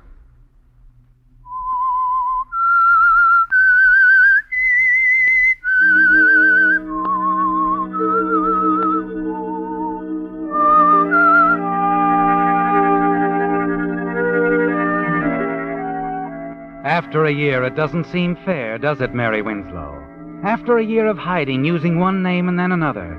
After 5 bitter months of singing at Pete's Cantina as Candy Porter, blues singer, this man Fontaine has come to take you back to the States, to face the consequences of one horrible night. You're sure he's a detective. He couldn't be anything else. You can't run again. There's no place you could go. You've only one card left. And as you face the man across the table and listen to his even, level voice, you decide to play it. If you play it carefully, it might be an ace. I think you know why I'm here. We're leaving in the morning for Los Angeles, Miss Winslow. Like the billing says, my name is Candy Porter. I know what the billing says. I know what it said in Brooklyn when you were billed as Doris Trent, in Denver when you were billed as Gladys James. But when you first took a powder out of Los Angeles, you were Mary Winslow. You know, it's almost funny you should call me Mary Winslow. We used to work together, her and me, in the same floor show. We could have been billed as twin sisters. The customers used to mistake us for each other, too. Now, look, Miss Winslow, let's quit kidding. I'm not kidding. A lot of other people have made the same mistake you have. And like I said, I knew Mary Winslow intimately. I think I could help you solve your case if you'll let me tell you about her. Sure. Go ahead, if it'll make you feel any better. Thanks. You see, Mary Winslow was really just a good kid that got a bad break. In love with a swell guy and scared to death of a hoodlum. She told me all about it. It's quite a story. I'll bet it is.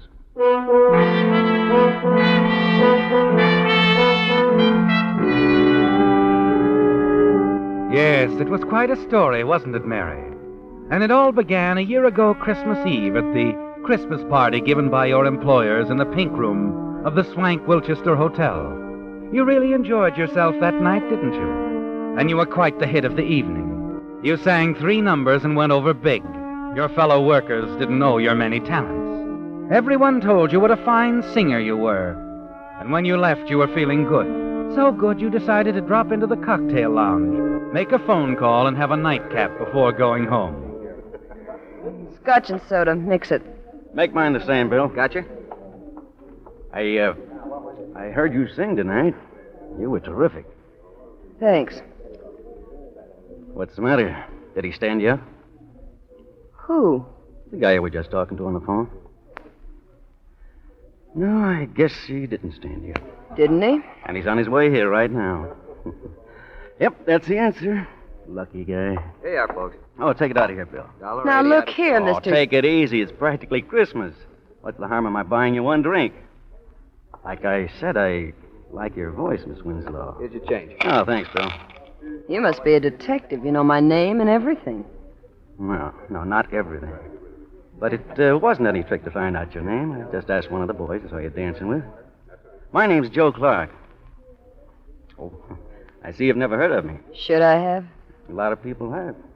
Most of the boys and girls around the night spots know me. Well, then that accounts for my ignorance. You see, I seldom haunt the night spot. Well, you should. With a voice like yours, you could be packing them in a good nightclub. Oh, now I get it. You're a professional talent scout and you want to get me into the movies. No. I'm a gambler. Shock you? Why should it? Live and let live is my motto. And that's exactly what I'm going to do right now. What? Live my life and let you live yours. Good night, Mr. Clark.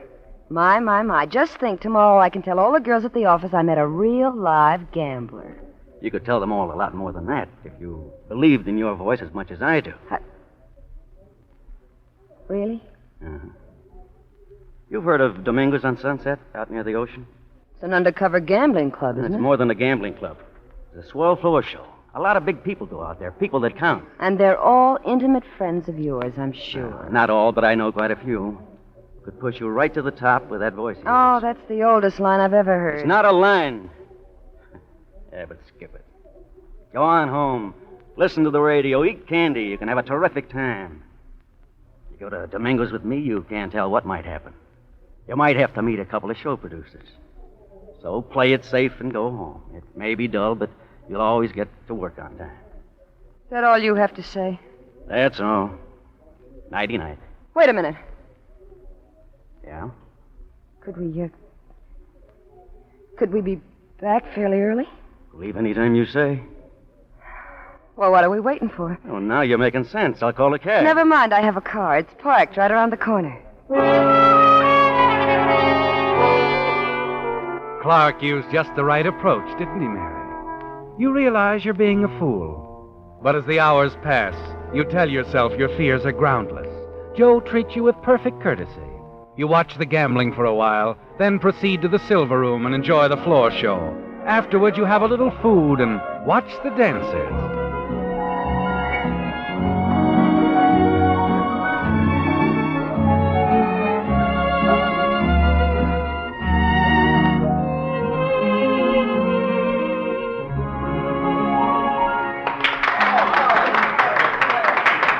Suddenly, you've had enough. Joe, do you mind if we leave now? I said we'd leave any time you said. What hit you? The music?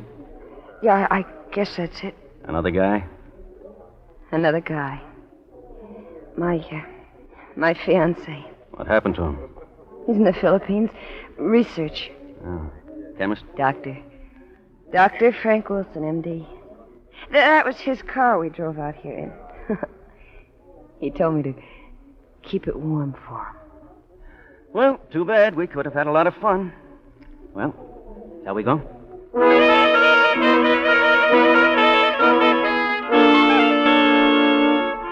Was it just the song, Mary? Or was it that uneasy feeling you have about Joe that made you want to leave so suddenly? It must have been the song. For as you're ready to leave the club grounds, Joe is still a considerate escort. And hop in. Oh, unless you want me to drive. Oh, I'll drive unless you mind too much. Oh, no, I don't mind. Probably be safer, too.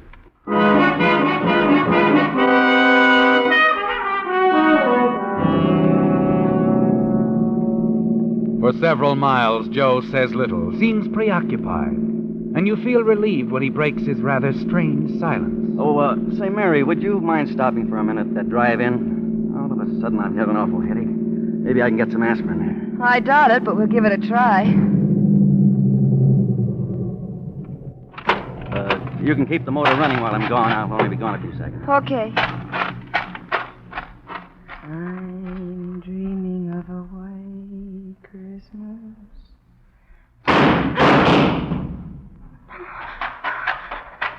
Joe! Get going.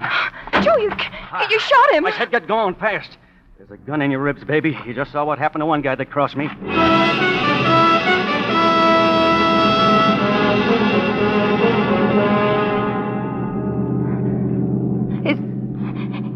Is he dead? I don't know. Oh, you. Oh, why was I such a fool? Turn right at the next corner. Car's been tailing us for the last 5 minutes. Oh, I'm glad. I hope it's a prowl car. It'd save me the trouble of phoning the police.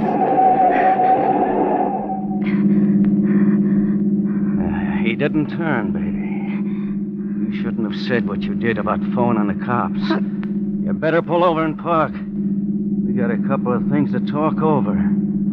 I said pull over!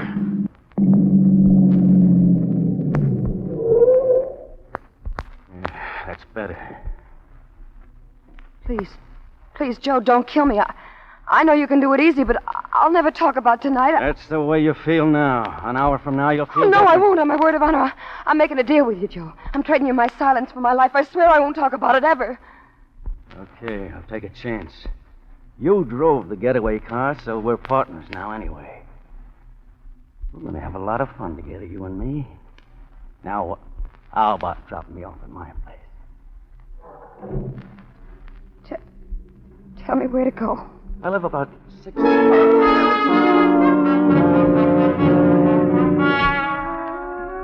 After you drop Joe and you reach your apartment, you're so weak you can hardly stand. Your senses are reeling, your brain is spinning.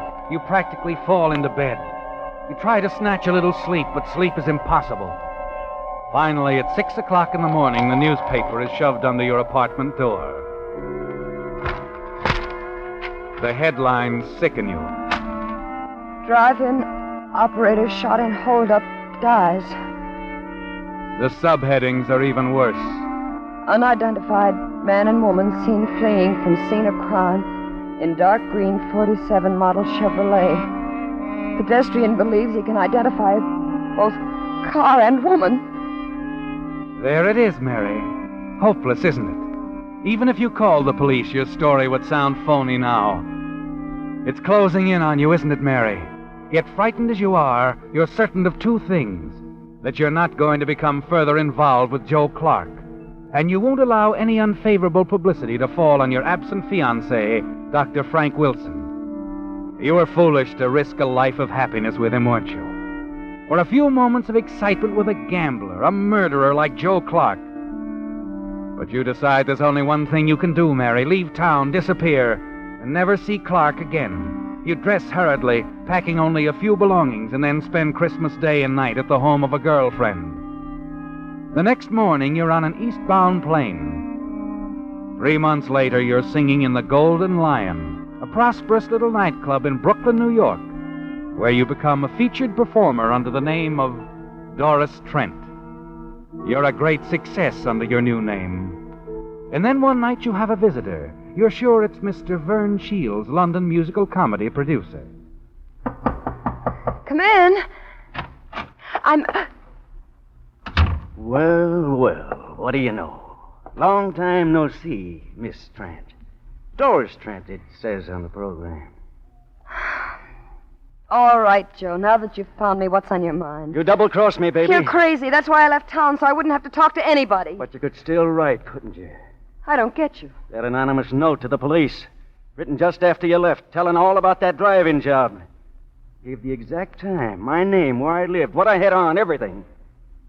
But not a word about the girl with me. Funny, huh? You're the only one that knew all of that, baby. Oh, no, Joe, you're wrong. Believe me, I didn't write any note. Couldn't have been anyone else. 2 days after you left, they picked me up for questioning. Anybody could have written a note like that. Well, one of your enemies might have wanted you out of circulation and tried to frame you. Yeah, maybe, but I doubt it. Joe, I didn't write it. I've kept my bargain with you 100%. There's one way you can convince me. How? Marry me tonight. Marry you? Yeah. That way I'll be sure of you. Wives don't testify against their husbands. Besides, I'll know what you're doing all the time. Oh, Joe, I gotta go do my show. Let's talk this over in the morning. Tonight or else. You can run up to Connecticut. But go ahead, do your show. If you've got any ideas about calling in the cops, don't forget you drove the getaway car. And in case anything serious should happen to me, there's a written confession in my pocket telling exactly how you helped me pull the job. How we used your boyfriend's car. How you kept the motor running waiting for me. Your doctor would love reading about that, wouldn't he? No. No, he wouldn't. Then don't get funny. Go ahead and on do your show. I'll wait for you here.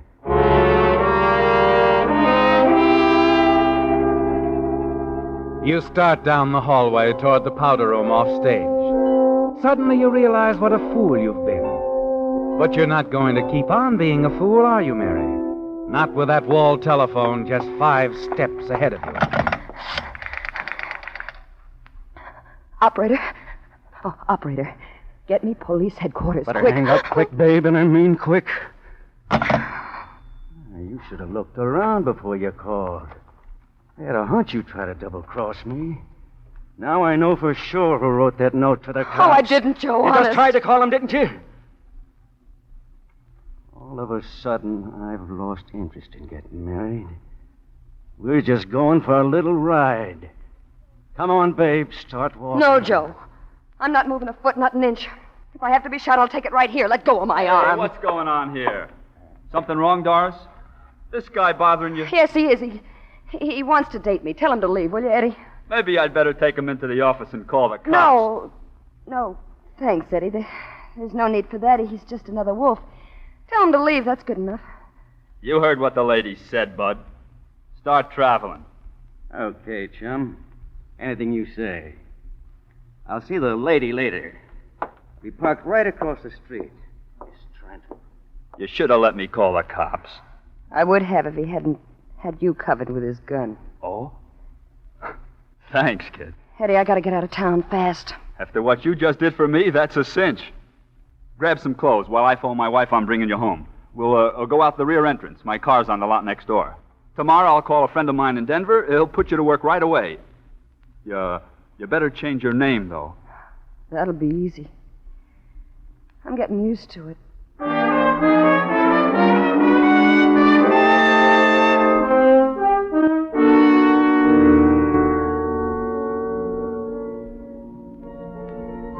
So, Mr. Fontaine, that's where I met Mary Winslow, in Denver at the High Hat Club. Billed as Gladys James. She roomed with me about 2 months, and then she left, just like that, one night when a waiter told her some guy wanted to interview her for a magazine. That's the last I ever saw of her. That's the end of the story? That's the end. And Mary Winslow told you all this? Well, we were very close friends. I'll say you were. You expect me to believe that? It's true, every word of it. You know something? You ought to be writing stories for the movies.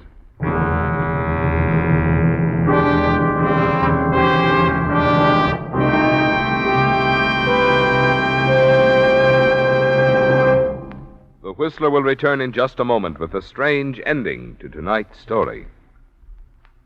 Now that Christmas shopping is out of the way for another year, most of us are figuring ways to get our badly stretched budgets back into shape, which makes now a mighty appropriate time to talk about Signal, the famous Go Farther gasoline. Mileage, of course, is only one of the reasons that folks who insist on getting the most from each gasoline dollar choose Signal. In addition, they like the superior performance that goes hand in hand with mileage. You see, the only way today's Signal gasoline can give you such good mileage is by helping your motor run more efficiently. And when your motor runs more efficiently, you also enjoy quicker starting, faster pickup, smoother power, the things that make driving more pleasure. So, among your resolutions for the new year, how about resolving to put Signal gasoline to the test in your car? See for yourself why drivers who insist on quality, as well as those with an eye for economy, are both switching to Signal, the famous Go Farther gasoline. And now back to the Whistler. Well, Mary, it looks as though you've lost, doesn't it? That your one card wasn't enough. The man across the table, the man you're sure is a detective, who has come to take you back to Los Angeles to stand trial for a holdup and murder you had nothing to do with, doesn't believe you, does he? And the jury in Los Angeles won't believe you either. Yes, Mary, it looks as though you've lost, but you're going to play the game to the end anyway. And as the piano player across the floor plays the tune he's played 1,000 times in the last 2 weeks, you quietly watch Fontaine and await his next word. How long did you say you've been here? I didn't say. I got here about 5 months ago. Like it here? No. That's what I figured. Look, Miss... Cigarette? Yeah, thanks. Light? Mm-hmm.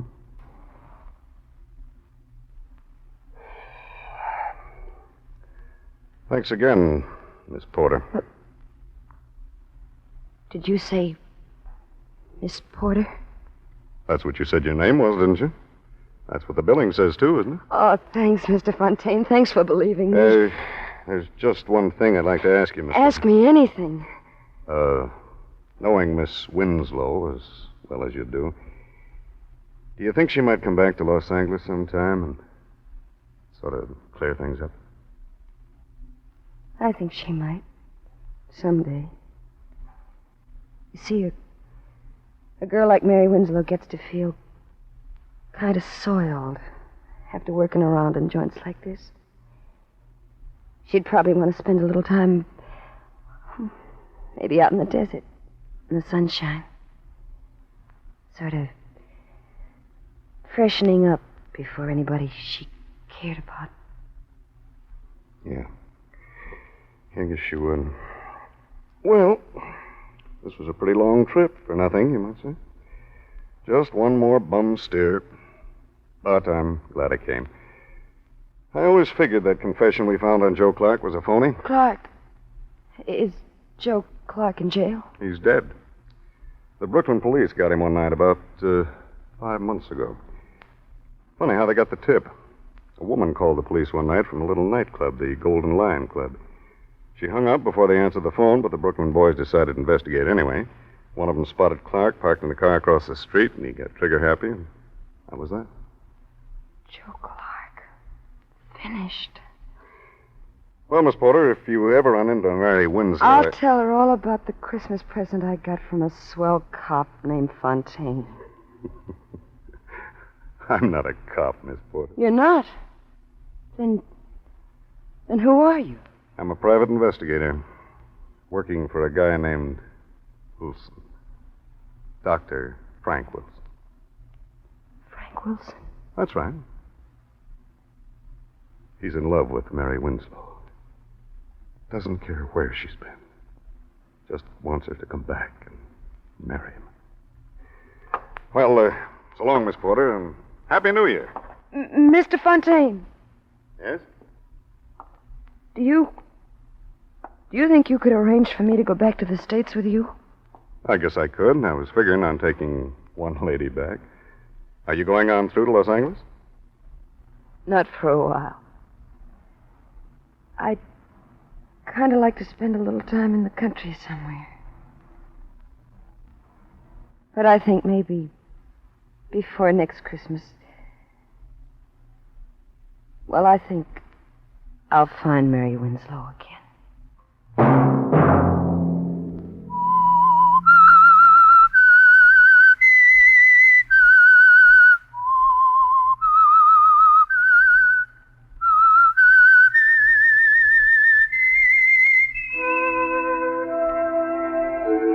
Let that whistle be your signal for the Signal Oil program, The Whistler. Now let me repeat an important announcement for Whistler fans in California only.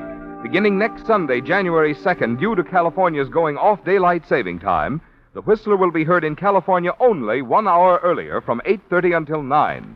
Remember the change in time in California only. The Whistler will be heard at a new time from 8:30 till 9. In other states, The Whistler will be heard at the same time as always.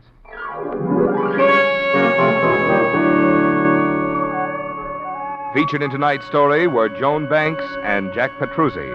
The Whistler was produced by George W. Allen and directed by Gordon Hughes, with story by Edward Bloodworth and music by Wilbur Hatch, and was transmitted to our troops overseas by the Armed Forces Radio Service. This is Marvin Miller speaking. This is CBS, the Columbia Broadcasting System.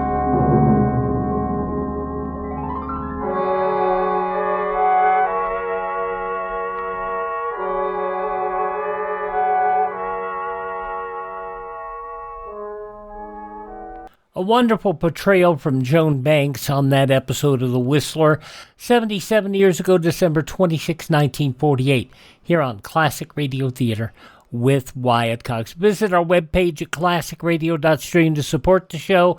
You can buy me a coffee. You can do all sorts of other good things there at classicradio.stream. Classicradio.stream. Up next, Jack Benny.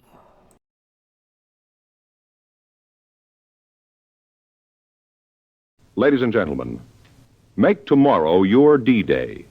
Get an extra bond for defense. Step into any bank or post office and buy yourself a profitable share in America's future. As an investment, bonds are better than ever. They can help you save safely, conveniently, and profitably. So whether you already buy on the payroll savings plan where you work or the bond-a-month plan where you bank, get an extra bond for defense tomorrow. Now let's check in with Jack Benny and another master recording of, let's see, this would have been the last season of the show, going back to December 26, 1954, as Jack goes and visits Ed in the vault. This was from 71 years ago today, December 26, 1954. The Jack Benny program, transcribed and presented by Lucky Strike, the cigarette that's toasted to taste better. Friends, this is Don Wilson. If you're not getting all the enjoyment you should be getting from your present cigarette, switch to Lucky Strike and see for yourself how much more real, deep-down and smoking enjoyment you get from Lucky's Better Taste. A Lucky tastes better because it's the cigarette of fine tobacco, and it's toasted to taste better. It's toasted is the famous Lucky Strike process that tones up Lucky's fine, naturally good-tasting tobacco to make it taste even better. Cleaner, fresher, smoother. Yes, find out for yourself. Buy a carton of better-tasting Lucky Strike. The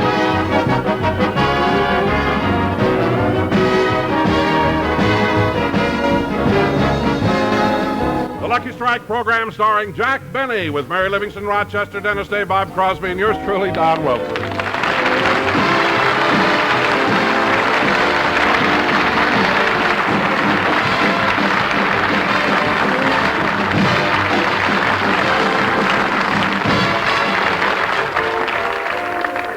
Ladies and gentlemen, tonight Jack Benny does another television show, but right now it's radio time.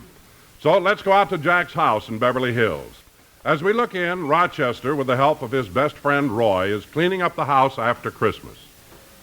Jingle bells, jingle bells, jingle all the way. Oh, what fun it is to ride in a one-horse open sleigh. Now, Roy, if you'll gather up all the wrapping paper, I'll pick up the ribbons and twine. Okay. Say, Rochester, I noticed that a lot of these boxes that Mr. Benny's gifts came in still have the price tag on them. Oh, those? Those are gifts from the people who work for him. Why do they leave the price tags on them? It saves about 6 months of arguments.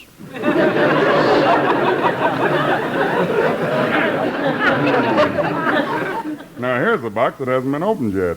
I know lots of people haven't come by to pick up their presents. Put it in the pile behind the tree. Okay.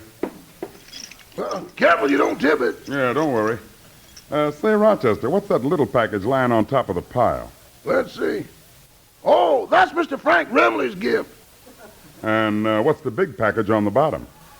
That's Mr. Remley.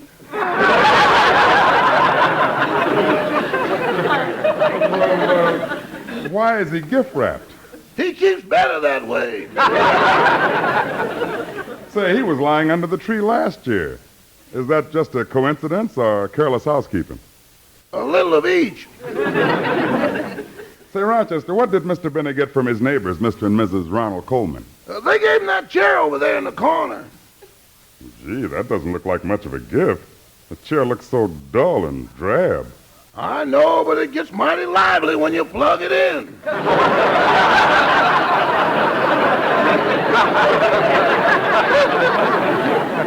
You mean... Yeah, that thing hanging over the top ain't no reading lamp. Rochester, you're kidding, aren't you? Yeah. Yeah, I thought so. Say, Roch, next week is New Year's Eve. You got any plans? Yeah, I got a date with Susie. Say, that reminds me. Susie spoke to me about you the other night. She did? Yeah. She says that you two been going together so long, she's kind of disappointed that you haven't proposed to her yet. Well, Roy, I've thought about it a lot, and... Well, I've been with Mr. Benny so long, I'm a confirmed bachelor. I've picked up too many of his ways. Yeah, but you ought to think about getting married. You know, you're not getting any younger. I'm not getting any older either. That's something else I picked up from Mr. Benny.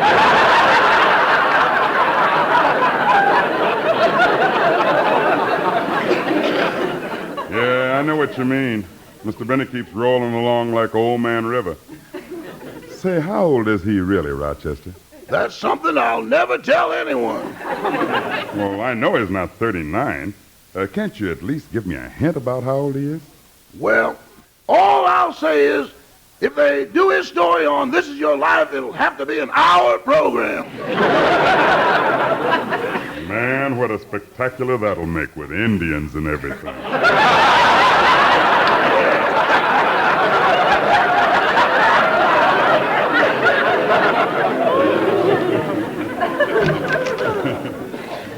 Good morning, Rochester. Oh, good morning, boys.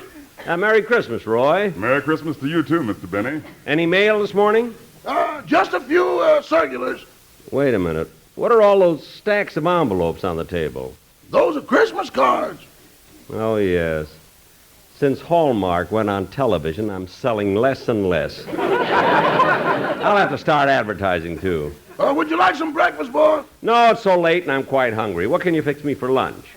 Well, I can get you some sliced turkey, cranberry sauce, candied sweet potatoes, turkey dressing, and gravy. Is that what's left over from Christmas dinner? That's what's left over from Thanksgiving.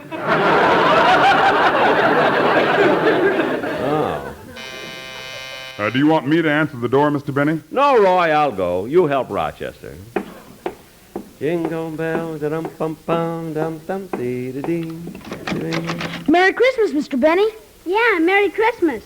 Well, Joey and Stevie, my little beavers. Merry Christmas, boys. Mr. Benny, it is our pleasure, as the duly selected representatives of the Beverly Hills Beavers Club, to come here and present you with this gift for which we all chipped in and bought you as a token of our esteem. Oh, boys, this is very touching. Of all the many nice things that happened to me this Christmas, this is the nicest. Come on in while I open it.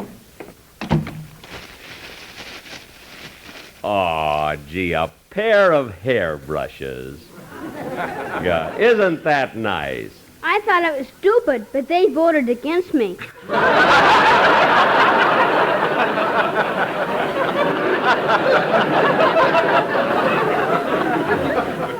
Well, boys, come on in the next room. I have a gift for all the beavers. Gee, thanks. That's swell.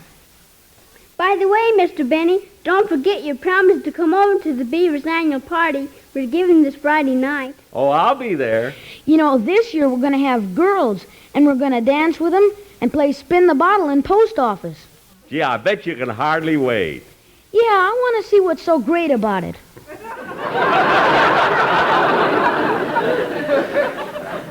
You'll see, you'll see.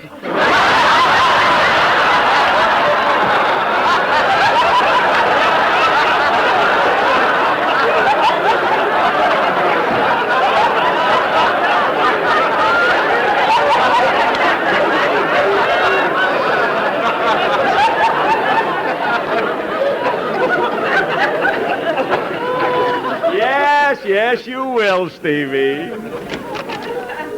Well, here you are, boys. A present from me to the beavers. Gosh, a printing press. And what a big one. Boy, the beavers will love this present, because now we can print our own newspaper and bulletins and circulars. Yeah, and maybe next year we'll even be able to make Christmas cards. First Hallmark, now them. Oh, well. Merry Christmas, boys. Merry Christmas, Miss Benny. Goodbye. Oh, by the way, Mr. Benny, at our last meeting, we decided to raise the dues next year to 10 cents a week. 10 cents a week? I thought it was stupid, but they voted against me.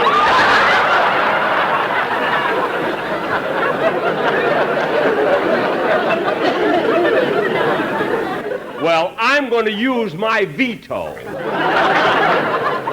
Goodbye, kids. Goodbye.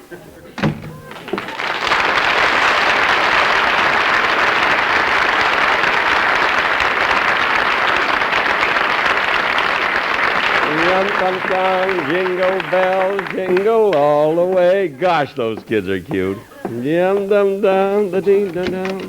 Well, I guess everything's done. I'll be running along now, Rochester. So long, Roy, and thanks a lot. Oh, just a minute, Roy. Yes, Mr. Benny? How'd you like your Christmas present? My Christmas present? Yeah, didn't you find it? I put it right under the tree. No, sir, I didn't see a thing for me. Well, I know I put a gift there for you. Come on, let's look under the tree.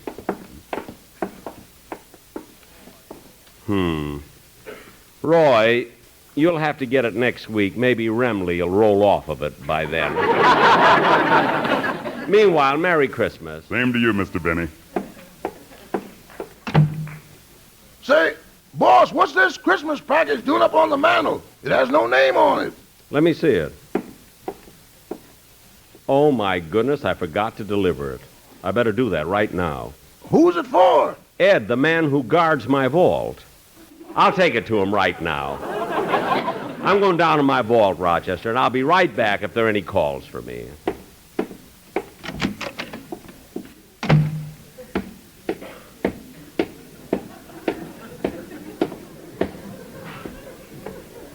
Now to cross the bridge over the moat. Gosh, look at those alligators.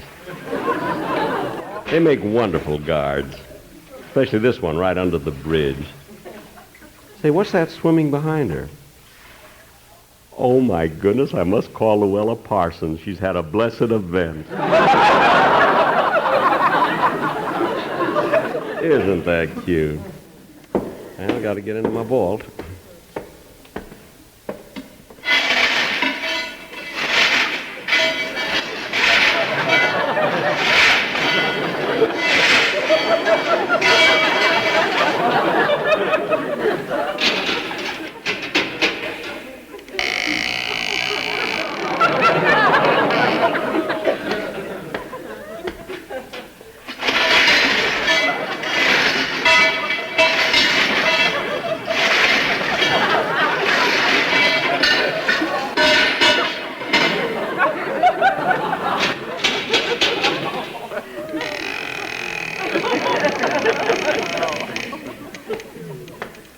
Alt, who goes there? Friend or foe?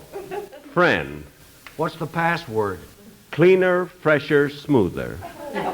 Oh, it's you, Mr. Benny. Yes, it's me, Ed. How nice. Did you come to put some money in the vault or to take some out? Neither, Ed. This is a social visit. It's Christmas. Christmas? Yes. And next week, it'll be New Year's. Gosh, another year's gone by already. That's right, Ed. It'll soon be 1955. 19?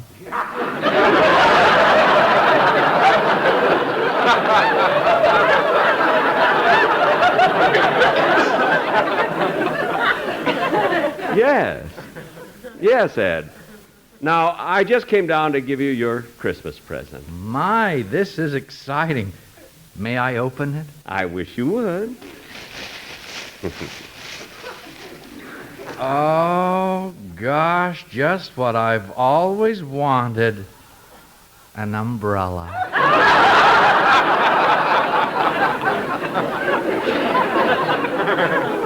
Yes, it'll come in handy in case a pipe ever breaks.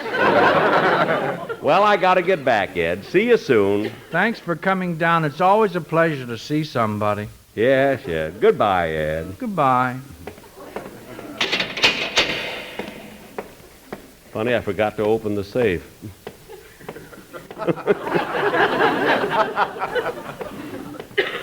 Gee, that Ed is always so nice and pleasant, never complains or anything. I think the next time I come down, I'll lengthen his chain.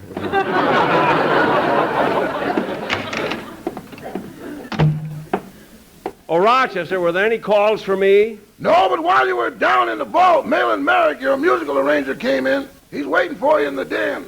Oh, I'll see what he wants. Now, hello, Malin. Merry Christmas, Jack. Same to you. Jack, the reason I came over is your producer suggested that we do this tune on the show this week, and I wanted to see if you like it. Let me see the music. Well, it's topical. What do you think? I'm not sure. Hum it to me. Da-da-dum, da-da-dum, da-dum, ding, da-dum. You know, Malin, you'd save yourself a lot of trips over here if you'd learn to read music. Believe me. Well, I would, but I don't want the boys in the band to think I've gone hi-hat. Oh, them. Well, that reminds me, Malin, I wish you'd tell the boys that from now on, whenever we do a broadcast, not to bring their friends and have them sit up there with them on the bandstand. Oh, they're not friends. They're parole officers.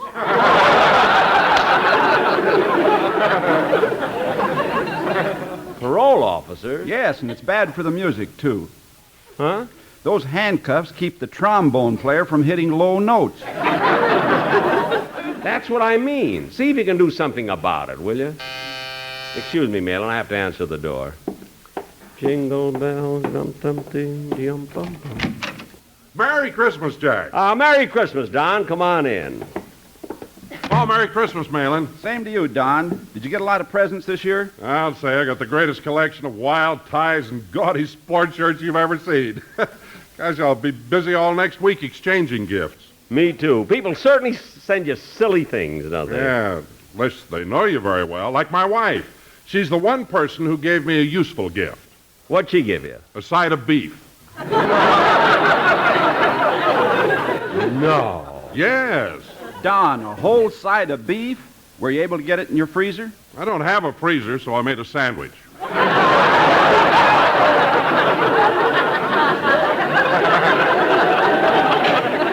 Your front lawn must look like an elephant's graveyard. Oh, say, Jack, here, I brought this over for you. It's a record of a song by Dennis Day. A record? Yeah, I dropped by his house, and he has a cold, and he asked me to bring this over so you could hear it.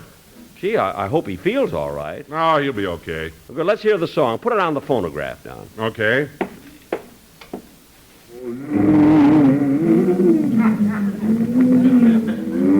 Hey, Dennis's cold is worse than I thought. Don, you forgot to wind it up. Now go ahead. Okay. That's better. I got a new one.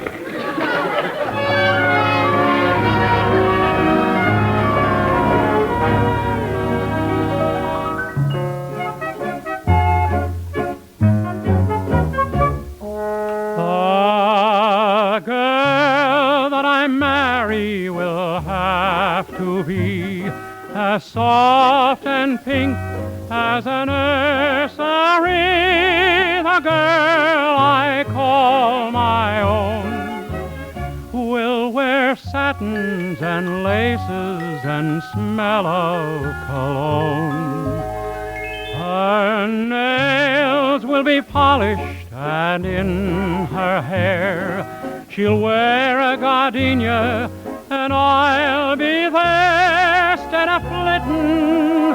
I'll be sitting next to her, and she'll purr like a kitten. A doll I can carry, the girl that I marry must be.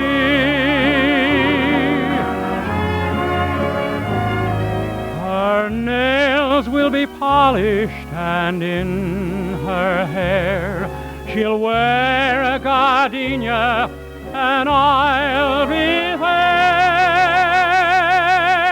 instead of flitting. I'll be sitting next to her, and she'll purr like a kitten. A doll I can carry, the girl that I marry must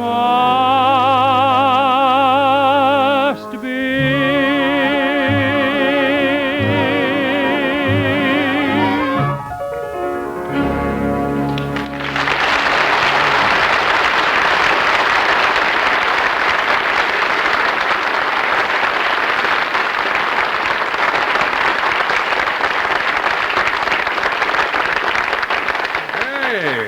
that sounded real swell. It's a shame the kid has a cold. Say, why don't the three of us go over and visit Dennis and cheer him up? Huh? I'd love to, but I've got work to do. I'm just over there, Jack, but I'll walk part of the way back with you. It's on my way home. Okay, I better tell Rochester I'm leaving.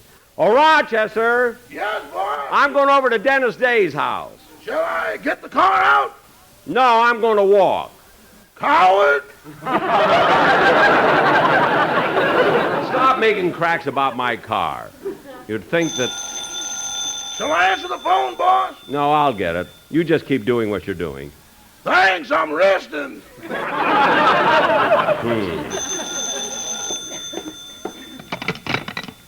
Hello? Hello, Mr. Benny. This is Gertrude, the CBS telephone operator. Oh, is someone trying to reach me around the studio? Now, this isn't business. I called to thank you for the lovely Christmas present you gave me. It was very original. Well, I knew you had earrings and bracelets and beads and a lot of jewelry. So you gave me a jar to keep them in.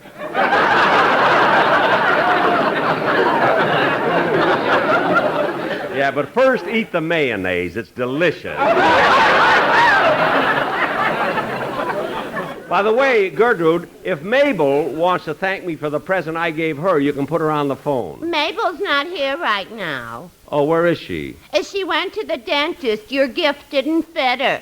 Well, that's not my fault. The only impression I had was from a bite she took out of an apple. I know. Anyway, Mr. Benny, it isn't the gift that counts. It's the sentiment behind it. That's why Mabel and I like you. You treat us like human beings. Most people aren't nice to us at all. Oh, now, wait a minute, Gertrude. You don't go talking like that. No wonder you and Mabel have inferiority complexes. We haven't any complexes. We are inferior.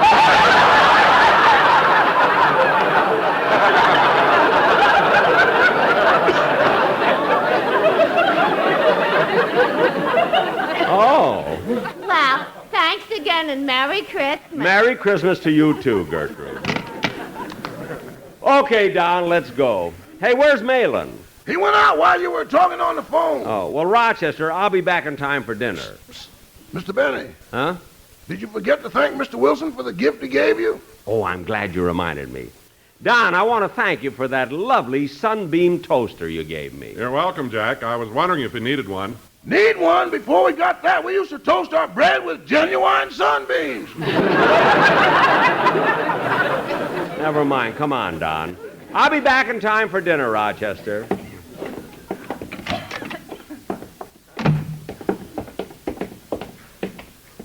Such a nice day for this time of year. It certainly is.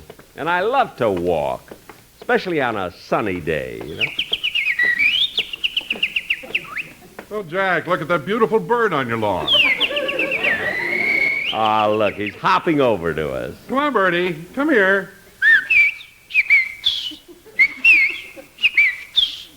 What's that, Birdie?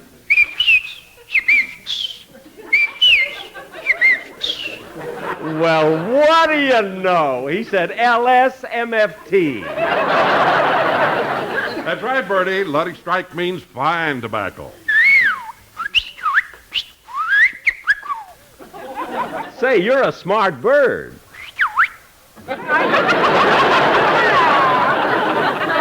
I'll be darned. Hey, wait a minute, Jack. Wait a minute. I want to try something. Birdie, listen to this. If you want better taste from your cigarette, Lucky Strike is the brand to get. It's toasted to give you the best taste yet. It's the toasted cigarette.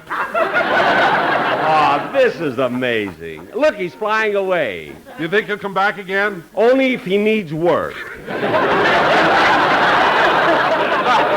That's the only bird I've ever seen with a mustache. Well, I better hurry over to Dennis Day's house.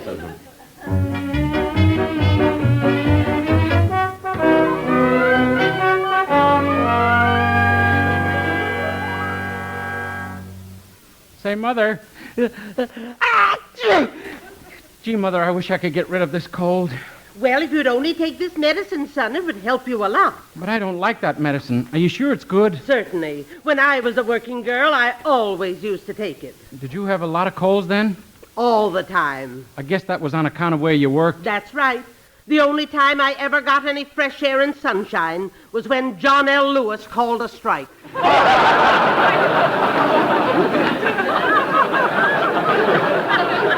Gee, Mother, I don't feel like taking that medicine because... Dennis, let me feel your head and see if you have any temperature. Do I have any? Well, it is a little warm around the point.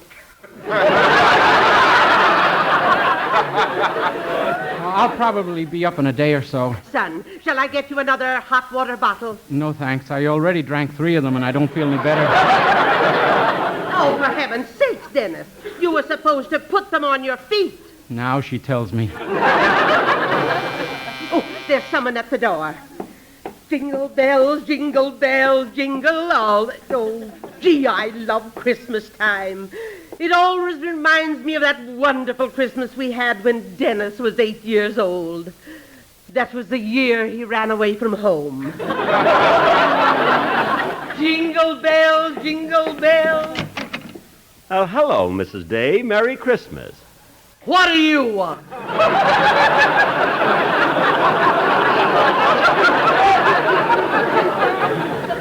Well, I've come to cheer Dennis up. You couldn't cheer up a laughing hyena. Well, for your information, Mrs. Day, a laughing hyena doesn't really laugh.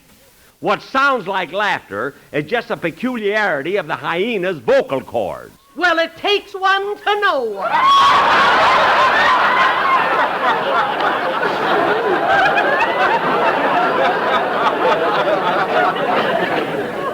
Look, Mrs. Day, I didn't come over here to... Oh, hello, Mr. Benny. I'm in the bedroom. May I go in and see him, Mrs. Day? Yes, but if you upset my Dennis, I'll give you a left hook you'll remember for the rest of your life. I won't upset him. I just came to cheer him up. Hello, Dennis. How'd you get your cold? Oh, last night I went out all over town singing Christmas carols. But the weather was so nice and balmy. How could you possibly catch a cold? I sang under Debbie Reynolds' window, and Eddie Fisher threw a bucket of water on me. No. Yeah.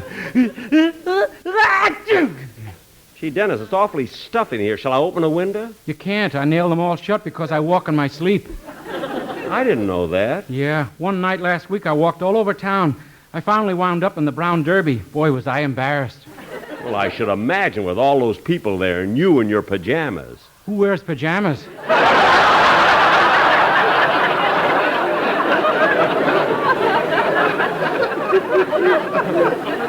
Gosh, that must have been awful. Yeah, Gus, the manager, threw me out because I didn't have a tie on.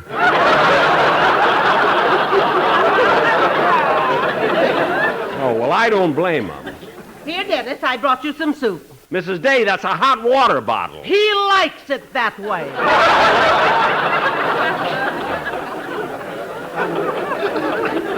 Well, I better be going. Goodbye, Dennis. Goodbye, Mr. Benny. Oh, by the way, Dennis, you haven't thanked me yet for the Christmas present I gave you. You call that a Christmas gift? Look, Mrs. My Day. Dennis has been with you over 15 years. And after all that time, you gave him a ticket for a lousy 89-cent car wash. Well, tell him to use it on Saturday. It's $1.25 there. Anyway, it's not the gift that counts. It's the sentiment behind it. I'll let you know about sentiment. You wouldn't give Arthur Godfrey a tea bag if he was stranded on the Mojave Desert with a cup of hot water. Now, just a minute, Mrs. Day. You listen to me. I'm not listening to anybody. One more word out of you, and I'll put black circles around those baby blue eyes of yours. Oh, you will, eh? Hit him, Mom.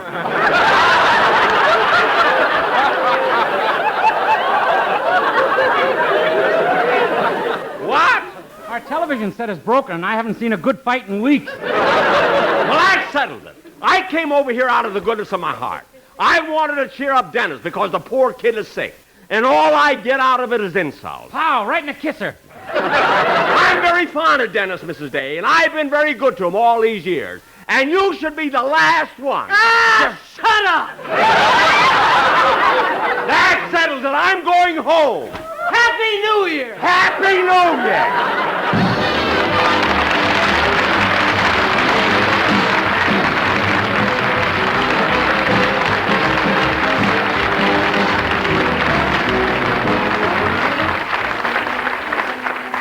Jack will be back in just a minute to tell you about his television show, which goes on immediately after this program over the CBS network.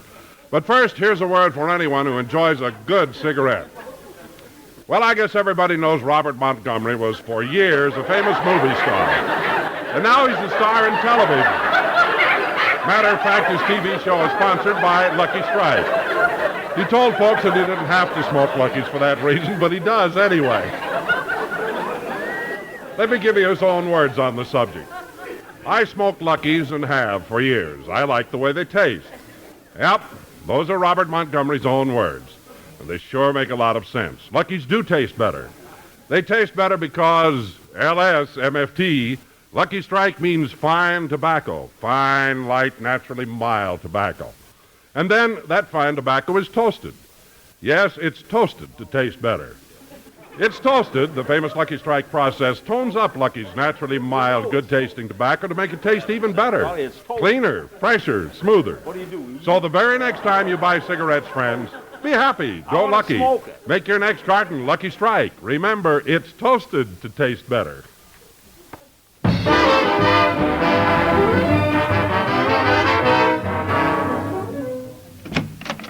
Who's there? It's me, Rochester.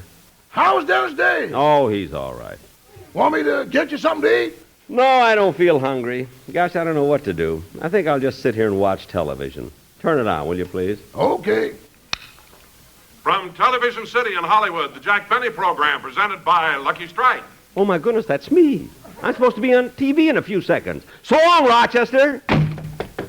Gee, I don't want to miss any of my show. I'm going to be so good tonight. See you in a minute, folks.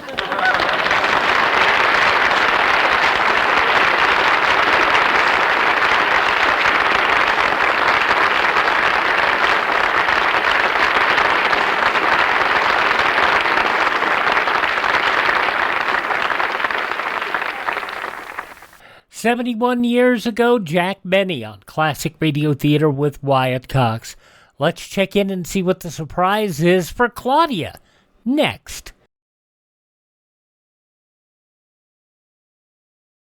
Ladies, there's one war job that you and only you can do. I mean the saving of waste fats and oils. Every drop of used fat is vitally needed for military medicines and supplies, and for supplies on the home front, such as fabrics, paints, and soaps. That fat has to come from your kitchen. Don't fall down on your war job. Save all used fats in a clean can, and the minute the can is full, take it right down to your butcher. He'll pay you 4 cents plus 2 red ration points for every pound you turn in. Now let's check in with David and Claudia. This episode of Claudia from 78 years ago, December 26, 1947. Your Coca-Cola bottler presents Claudia.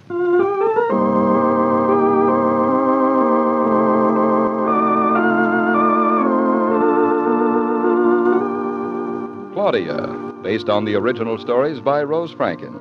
Brought to you, transcribed, Monday through Friday, by your friendly neighbor who bottles Coca-Cola. Relax, and while you're listening, refresh yourself. Have a Coke.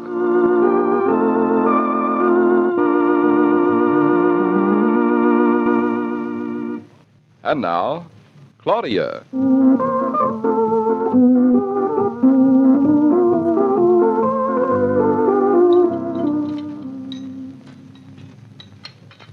David, are you ready? Ready for what? For breakfast. Isn't it ready? Oh, yes, it is. Oh, yes, it isn't, I bet. The oranges are juiced, the coffee's dripped, and I'm just pushing the toast down. Then stop pushing me. Expect me to eat without a tie? You could have tied 10 ties if you'd been dressing instead of just acting mysterious, skulking around in corners. And you've been skulking around after me. I have not. But every time I put my head in here, you looked as though you were trying to hide something under the telephone. You look awfully suspicious. I'll look and you cook. If you want me to dress, go put your head in the oven. But breakfast is ready, I said. 3 drops of orange juice and a slice of toast. You call that breakfast? You know that's all you ever eat. I'm going to be working in Redbury all day. I want a real breakfast. What would you say was the difference between a breakfast and a real breakfast? Never mind the questions. Just bring me kippered, herring, possum pie, hominy grits, and French toast. Our last herring just swam away. Well, I'll settle for French toast if you can make it. If I can make it. Didn't you know you married the toast of Paris? I said toast, not puns. Or did I muffin that? Ooh, that's awful. I'd rather cook than listen to that. All right, I'll make you French toast. But I'm still very suspicious. 3, 4. And... Hello. Oh, hello, Mr. Flannery. Mr. Flannery, this is Norton. David Norton.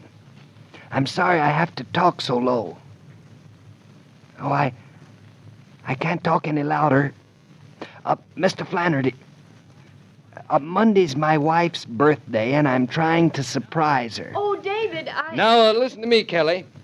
You've got to get those forms up to date because we've ordered the ready mix. If they can't pour when the drivers get there, you know what'll happen. It won't be good. Okay, Kelly. That was Kelly. Does he like French toast, too? With honey 3 times a day. I'm your honey 3 times a day. Say, David, Mom and I have a very busy day planned. So would you drop me off at her house on your way to Redbury? You want me to drive you? What's the matter with that? Nothing. Say, you're not like yourself at all this morning. First you want to eat like a boxer, and then you want to drive around like a hermit. All right, I'll drive you. I'd love to, but it changes my plans a little. Claudia? I smell something burning. What's burning? Eggs. Hey! Oh, it's the French toast. I don't see how it could. Let's see. 2, 1. Hello, Mr. Flannery. This is David Norton again. Yes, I know you aren't, Kelly. I'll explain all that when I see you. I can't waste any time because I'm going to be out of town all day long, and this is my only chance to talk to you. Yes. Yeah, I'm calling about the great Dane. Yes, the one we looked at the other night. Have you sold it? Oh, David. Oh, never mind. I'll call you later. David, are you sure you smelled something burning? Now, see here, Kelly. Excuses won't do. Yes, you'll have to get those forms in place today, or we'll be stuck with all the penalties. That was Kelly again. David, I haven't even put the French toast on the stove when you smelled it burning. It was still soaking on the table. It's on the stove now. I say I can smell it burning now. Oh, my poor little toast. David, why didn't you tell me instead of talking and talking? 3, 5, 9, 10, 4. Hello, Mr. Flannery. Yes, I know your name isn't Kelly. Look, don't say anything now. You can tell me about it when I come over. It's the only time I'll have all day. I'll be in your store just as soon as... Yeah, between 9:15 and 9:30 this morning. Will you be there? Oh, that's great, Mr. Flannery. That's great.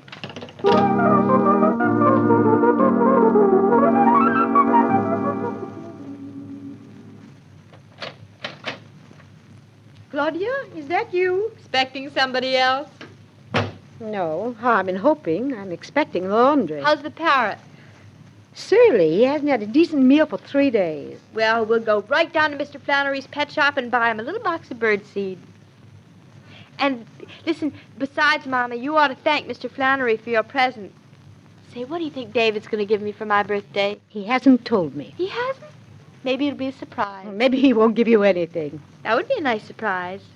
I hope it doesn't rain on Monday. What's the good of a birthday in the rain? Lots of very nice people have been born in the rain. But getting presents on sunny days is twice as nice. Greedy. I don't mean it that way. Well, look at us, Mama. We just give each other presents when we feel like it. We don't need occasions like birthdays. You and I are different. We've always been together. But David and I haven't. I wonder what he'll surprise me with. I'd like to meet the man who can surprise you. Maybe you have, Mama. I'm not going to ask him questions, not one. If you don't ask him questions, I'll eat my hat.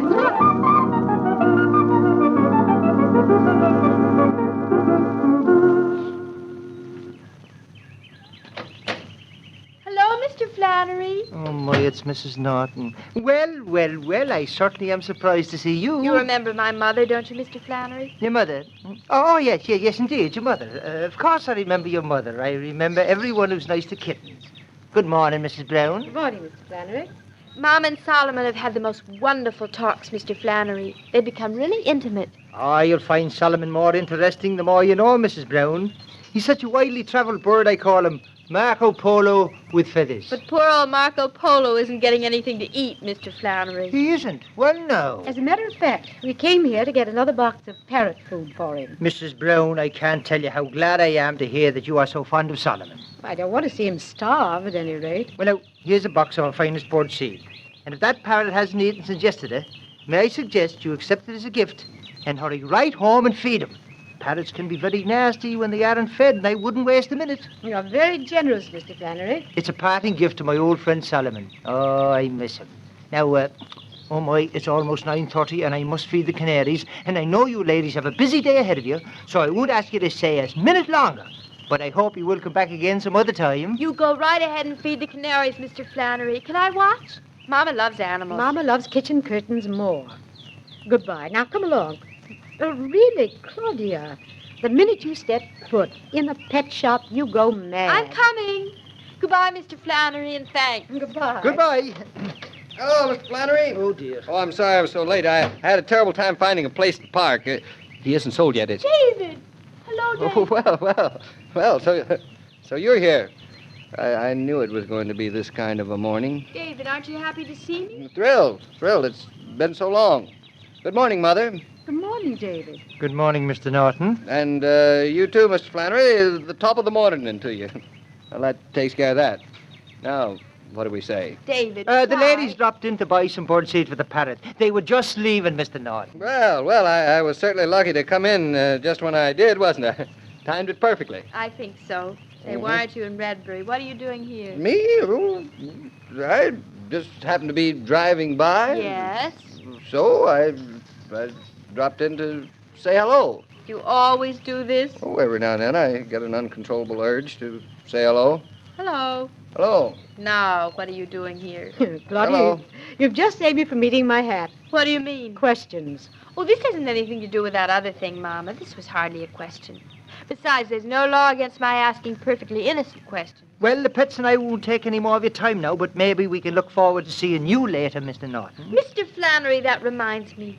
Wish a special Happy New Year to the Great Dane we saw the other day, would you?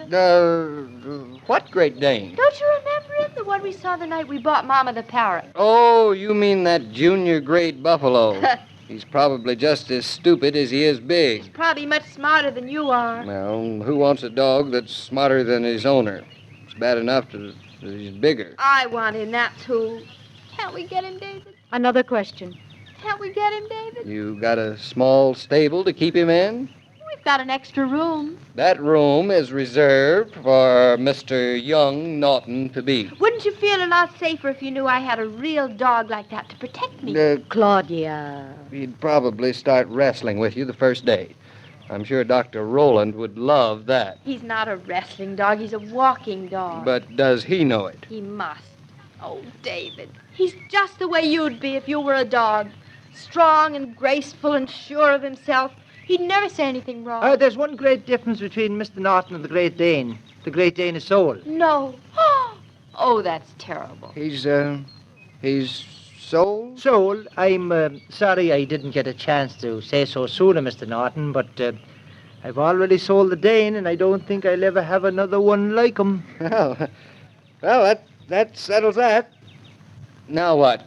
David, can't we find out who Mr. Flannery sold him to? Maybe he'd sell him to us. Oh, I'm sorry, Mrs. Norton, but knowing what I know about the man I sold him to, I don't think he'll ever let the dog go as long as he lives. Well, I hope he likes him better than I did. Well, Claudia, what's this sudden excitement about a dog? You never mentioned him before 2 minutes ago. He must have been in my unconscious all the time, Mama. I didn't know you had one. And now I know that that's what made me want to come here this morning. It just drove me here. Well, I thought it was Solomon's appetite. We could have gotten that at the corner. And hearing the Dane sold, that makes me realize there isn't anything I wanted more than him. What a happy nature my child has. Isn't there any way at all we can get him, Mr. Flannery? I know David wants him just as much as I do, even if he isn't saying so. Don't you? What did you say? That I want him just as much as... Well, frankly, no. Oh, David, you're just philosophizing. Mr. Flannery, isn't there any other way we could... No, no way at all. Goodbye, Mrs. Norton. Goodbye, Mrs. Brown, and goodbye to you, Mr. Norton. Goodbye. Goodbye. Goodbye, Mr. Flannery. All the other animals look so little next to him. I'm heartbroken. You'll recover, dear. What makes you think so? I know you, darling. You don't know me at all. Bye. Goodbye. Of course, Mr. Norton, even if the buyer won't sell you the dog, it won't hurt for you to know who he is. Who is he? He's a man I was speaking to on the phone this morning. He wants the Dane for delivery Monday, and he'll have him. His name, Mr. Norton, is Kelly. Kelly? Kelly? Mm-hmm. A simple name like that, Mr. Norton. The first name that would come to an Irishman's mind the first thing in the morning. Well, Mr. Flannery. And it's been a fine day in the morning for us Irishmen after all.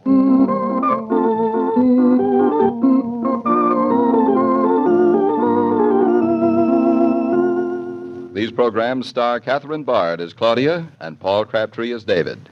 And the entire production is supervised and directed by William Brown Maloney.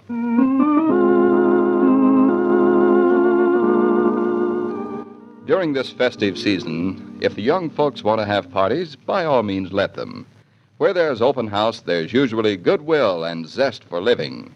Just order a case of Coca-Cola. Put plenty in the refrigerator, and hospitality is on hand awaiting.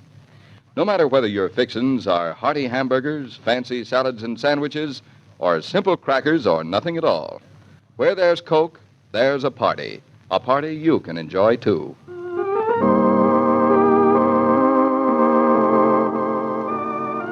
Every day, Monday through Friday, Claudia comes to you, transcribed, with the best wishes of your friendly neighbor who bottles Coca-Cola. So listen again Monday at the same time. And now this is Joe King saying au revoir, and remember, whoever you are, whatever you do, wherever you may be, when you think of refreshment, think of Coca-Cola. For ice-cold Coca-Cola makes any pause the pause that refreshes.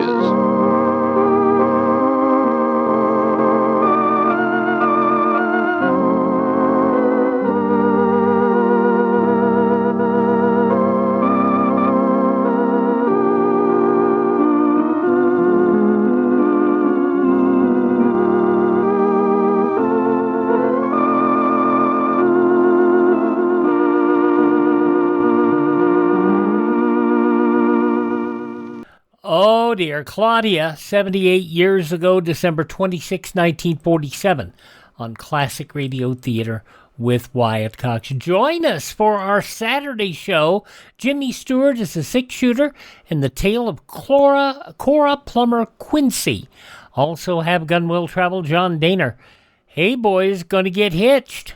And he doesn't like it. And Gunsmoke with an episode entitled The Cabin, or Matt is imprisoned. And the Challenge of the Yukon, Paul Sutton as Sergeant Preston, and the story of the shepherd dog, and Fibber and Molly. That's all coming up tomorrow here on Classic Radio Theater with Wyatt Cox. And join us then. See you tomorrow for more great Classic Radio Theater. I'm Wyatt Cox.